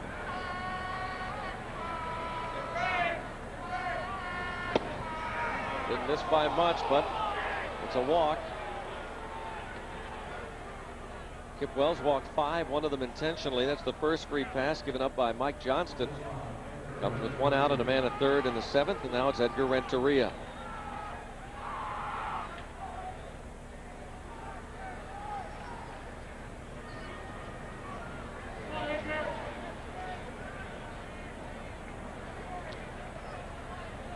Renteria led off the second inning against Kip Wells and grounded to first. In the 4th inning, with runners at first and second, he bounced to second base. And he singled to lead off the 6th off Johnston and scored the go-ahead run. Back to the mound. Johnston looked toward third and throws to first. For a moment, you might think about throwing to second base, but had he done that, the Pirates would have had to turn 2, so the runner holds at third base.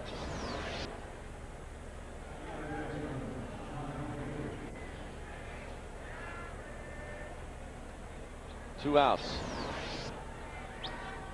Brings up John Mayberry. And he will be walked intentionally. Pirates will go after Cody McKay.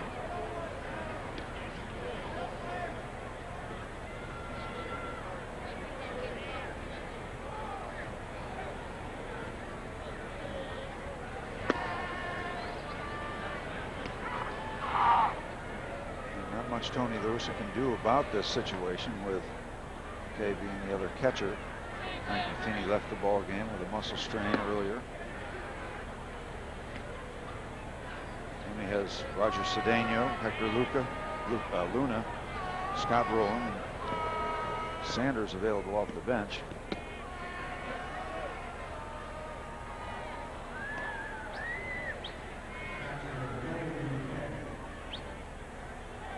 Cody McKay 0 for 2 since coming on as a pinch hitter for the injured Mike Matheny. A muscle strain in his left side. Cody McKay, a 9th round pick of the Oakland A's, 1996. Out of Arizona State, the son of Cardinals first base coach Dave McKay.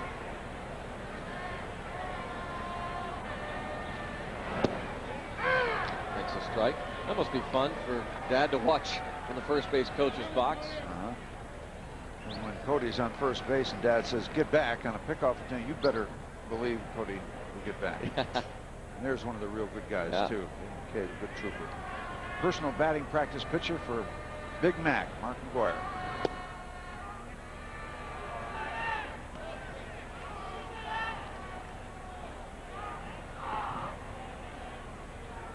Father and son. The guy on the left is pretty proud of the guy on the right. Dave McKay played the big leagues with the Twins, Blue Jays, in Oakland.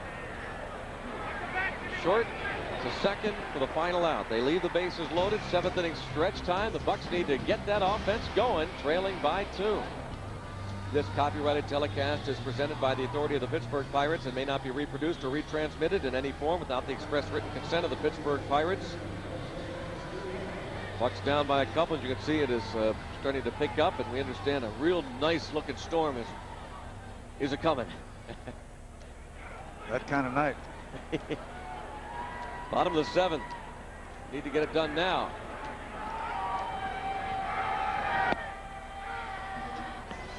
Chris Carpenter has scattered 6 hits, 3 runs.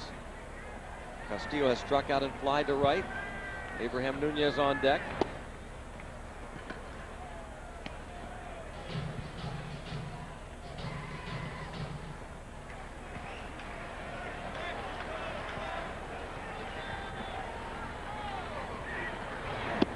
Got him with the slow curve, strikes out Castillo 7 Ks. Well, Nunez bats here in the 7th. This Carpenter. We're going to go 6-1.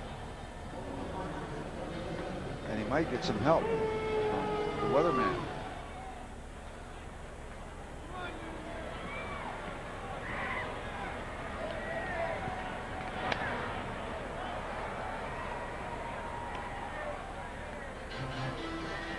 Abraham Nunez, who made his first appearance on a major league mound on Sunday, got the final out.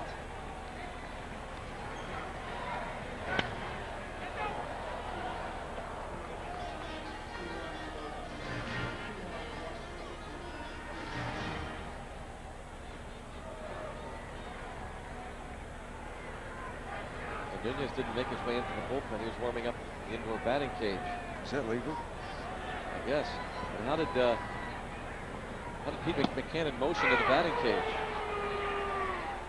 Strike him out looking. 8 punch outs for Carpenter.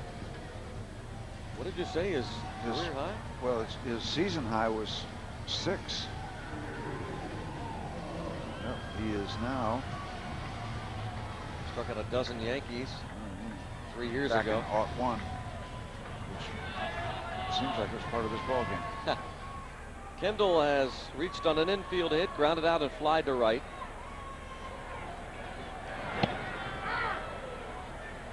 Takes a strike.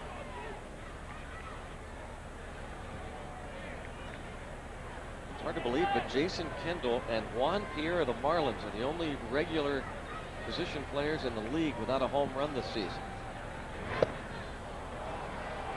Mark Kotsay, the Oakland A's, hit one tonight, so that ends his homerless string at 170 at-bats. Randy Wynn of the Mariners, Ronnie Belliard of the Indians, Willie Harris of the White Sox, and David Eckstein of the Angels, also homerless. 1-2 the count. Home run, not what the Pirates need now. Need a base runner and then the long ball. Who's gotten into Chris Carpenter with all these strikeouts? Well, for one thing, the breaking ball is happening for him right now.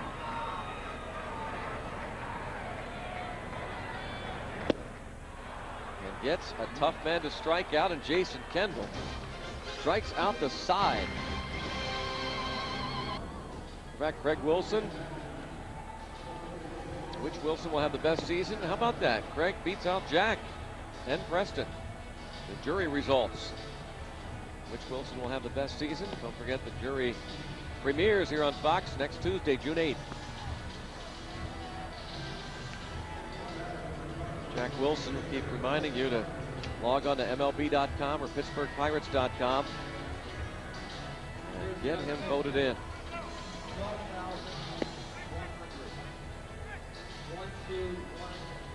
Brian Meadows comes on for the 22nd time. His numbers, replacing Mike Johnson, who went the 2 innings, giving up 2 runs, 4 hits, 2 walks, 3 strikeouts.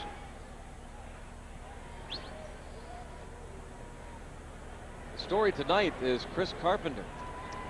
And his strikeout machine, one away from double figures, was a guy who gets a lot of ground balls. And he grounds one to third. Bobby Hill.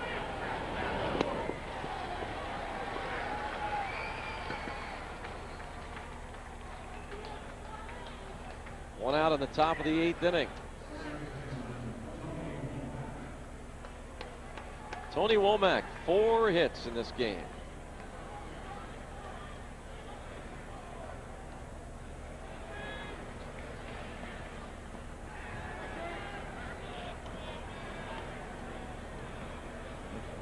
The 290 mark as a result of his 4 knocks tonight.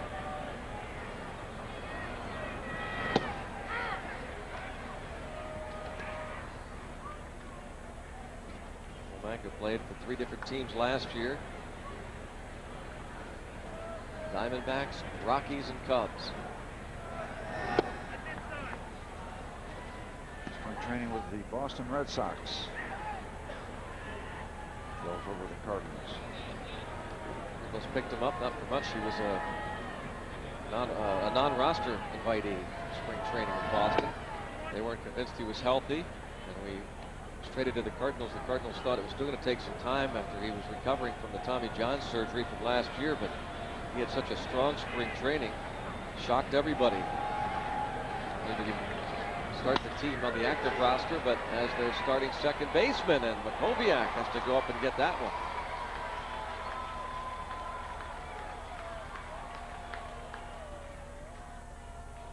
Two outs. Once tonight, the Cardinals have been retired in order. That was in the 2nd inning. Kip Wells started, went 5, went and gave up 4 hits on 3 runs, walked 5, one of them intentionally. A no decision for him. Mike Johnston gave up the 2 runs in his 2 innings. The Bucks have just a couple more shots at these Redbirds. So Taguchi bats for Marlon Anderson.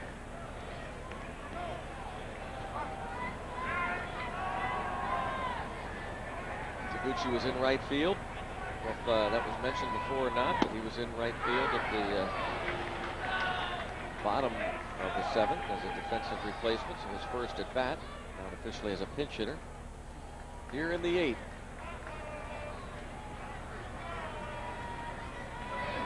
I don't think for sure when most of the fans have left the rain and only 12,000 here tonight. You can hear just about every word said down in that field. Bill Miller, the home plate umpire, he lets the hitter and the catcher know. Pitcher. No inside, no outside. Bobby Hill again. And past Randall Simon. Taguchi going to try to go for second. Simon quickly throws. What a play by Randall Simon. He just got that ball and unloaded to second. Air third. Play at second goes 3-4. Bottom of the 8th inning. Randall Simon talking over that play with Brian Meadows. Watch it again as Bobby Hill's throw is in the dirt. Simon can't come up with it, but he makes up for that with just a What a great play. Getting the ball quickly and just firing it to Castillo. Keeping the Cardinals within range. So Taguchi reaching on the air by Bobby Hill, but then thrown out 3-4. And here is Jack Wilson 0 for 3. Darrell Ward follows then Craig Wilson against Chris Carpenter. 2-0. Carpenter has been sensational. He has struck out 9.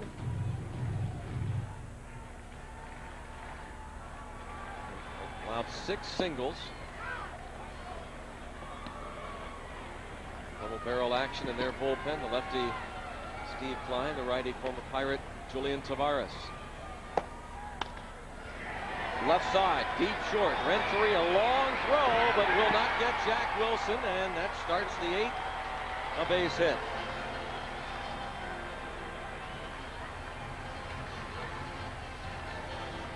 That is the 3rd infield single of the game for Pittsburgh. Darrell Ward, of course, can knot this thing up with one swing of the bat. Will he face Carpenter, or will it be the lefty Klein? Looks like they're going to call time, maybe buy some time. We have a moment. Received a note that the insurance professionals of Pittsburgh are here at the ballpark. Bought a couple blocks of tickets. They're in section 129 tonight. We appreciate them coming out. Don't know if they're still here, but we do appreciate them coming out and letting us know. Janine Westlock, co-chair of corporate sponsorship committee. Insurance professionals of Pittsburgh. Some 200 insurance professionals strong at the ballpark. Appreciate you coming out. Very good. It will be the left-hander Steve Klein coming on to face Ward. Pirates down by a couple. Great job by Chris Carpenter. Russo now goes to his bullpen.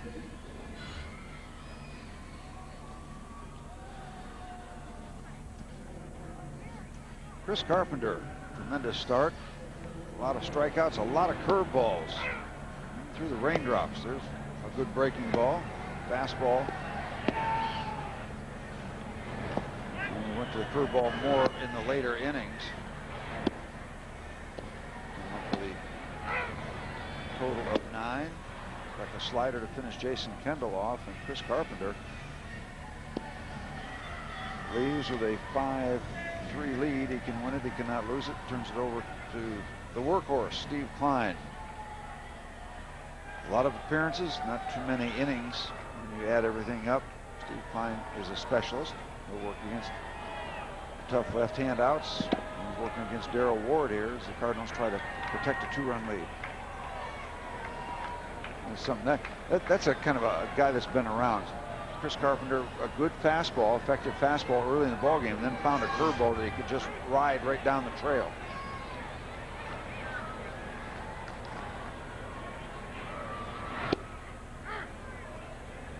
Shift is on against Darrell Ward. Bucks down a couple, nobody out, 8th inning. 3 men on the right side of the infield.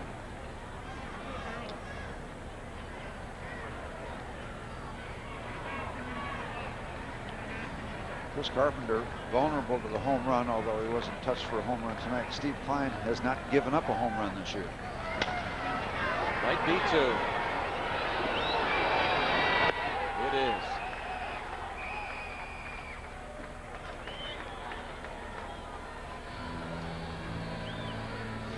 Right into the teeth of the shift. Seems stacked up on the infield. Becomes a conventional 4-6-3 double play, even though they weren't lined up that way. Steve Klein has done his job. He'll give the baseball back to Tony La Russa. Tony will go once more to the bullpen.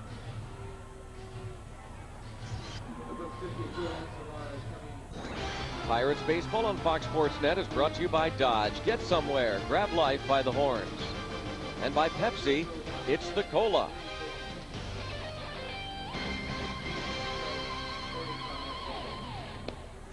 Well, a big storm might be bypassing us.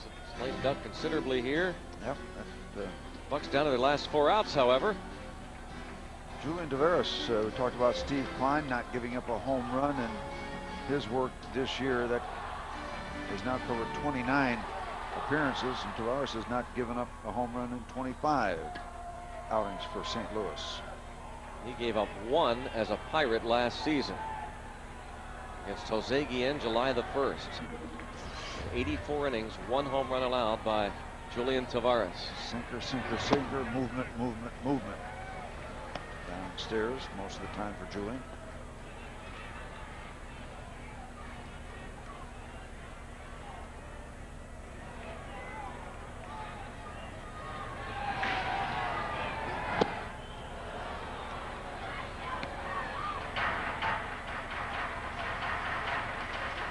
Couple of hits for Craig Wilson and a run scored.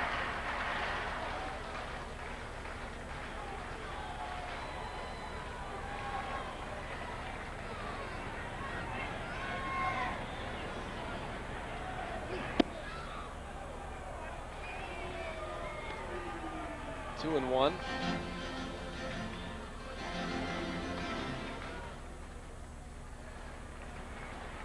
Tavares playing for his 7th major league club.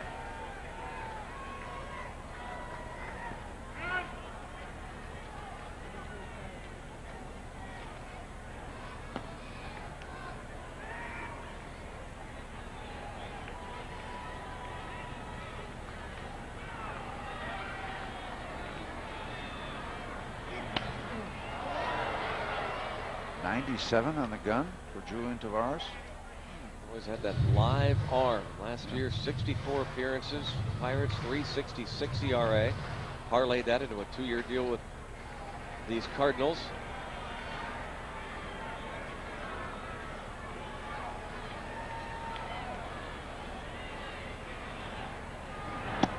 Oh, there's a good movement and a strike 3 called. Wilson surprised by it. Welcome back to PNC Park as we get set for the 9th inning here between the Pirates and the Cardinals. Invite you to stick around after the game for Pittsburgh Sports Tonight. Pat Paris and Brent Stover in the studio. We'll put a recap on this game. Maybe the Pirates can get a little rally here, give us something good to talk about. Also, Game 2 of the Calder Cup Finals between the Baby Penguins and Milwaukee Admirals. And Neil Walker, the Pine Richland star, gets ready for the baseball draft. That's all up to the game on PST. Greg and Steve, up to you now. Okay, Rob, thanks very much. We'll look for that as Mike Gonzalez back with the club. Brian Boehringer placed on the disabled list. Appreciate you, Rob, being a good team player out there, Yeah. running through the raindrops through most of the evening. Good job. Yeah. Mike Gonzalez, a lot of strikeouts at AAA Nashville, and a couple quick wins in his brief time up with the big club, and he's back.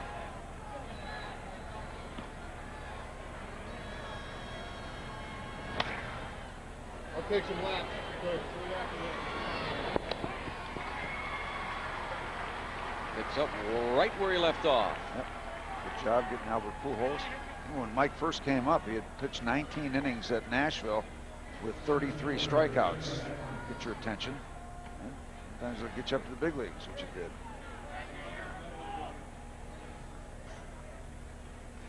Wells, Johnston, Brian Meadows, and now Gonzalez. Meadows faced 3 batters.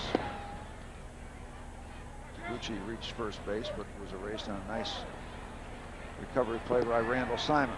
So nothing across for Brian Meadows in his inning of work. Reggie Sanders.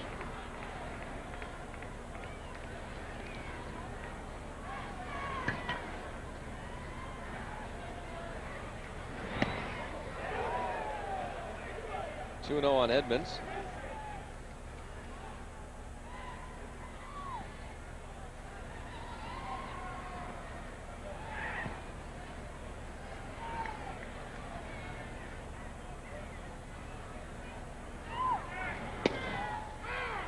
Strike is called.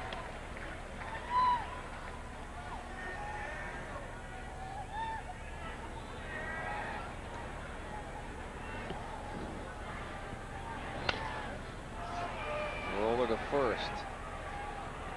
Randall steps on the bag. 2 away.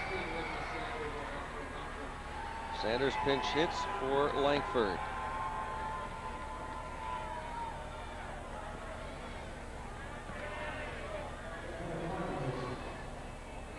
Jason Isringhausen will be coming on to try and save it unless this game gets out of hand here with 2 outs. Isringhausen with 9 saves.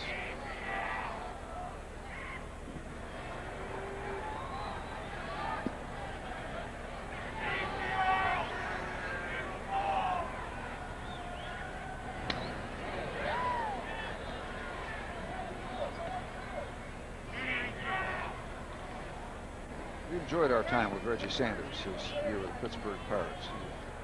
Had a good year, good citizen. Good man, man. Good to know Reggie. He was as streaky a player as you will ever see, and the Cardinals realize that. But like the Pirates, you'll take it. He hit .321 in April with 8 homers. Hit a .182 in May with 2 homers. Drove in 22 runs in April. Drove in 4 last month. Oh yeah, they call him the streak. Boogity boogity. Watch out, Ethel. Too late. She'd already been incensed. I said, look out, Ethel. You put your clothes on. Line right at Randall Simon. Last chance for the Buccos against Izzy.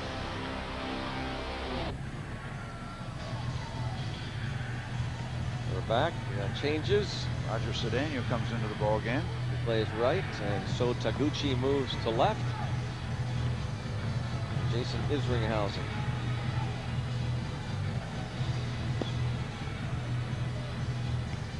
Klein and Taveras get it done in short order in the bottom of the 8th, and now Jason Isringhausen, his numbers. So Taguchi moves from right field to left field. Not playing right field at 9th is number 32, Roger Cedeno. Now pitching and batting for 5th is number 44, Jason Isringhausen.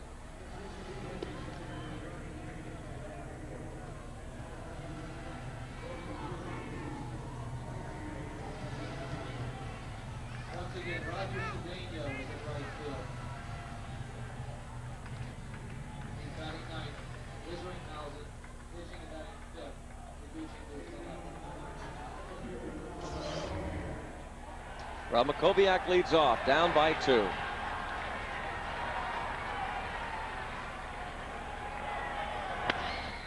Swinging at the first pitch, and it's popped up.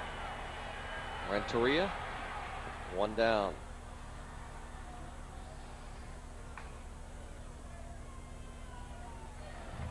Unless the Bucks rally, Mike Johnson would be 0-2. Chris Carpenter 6-1. Mike Johnston came into the ball game when it was a 3-3 ball game after Kip Wells left with not a blister but an irritation on the middle finger of his pitching hand. So that doesn't sound like it would cause for too much concern for his next start. Blister, you might worry that he'd miss a start or 2, but I would guess, I don't know, irritation in the right middle finger. Hopefully, I don't know you're ready to go. what that really entails. Ground ball, first base, 2 outs. Bobby Hill gets it to the right side. It brings up Randall Simon. Last chance for Pittsburgh.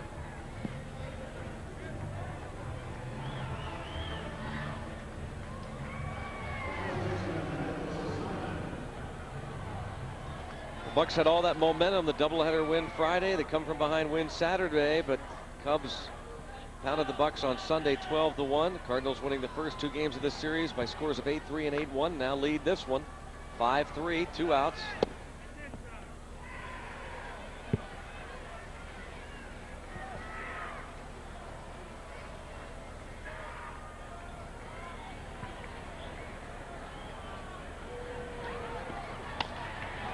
This is going to do it.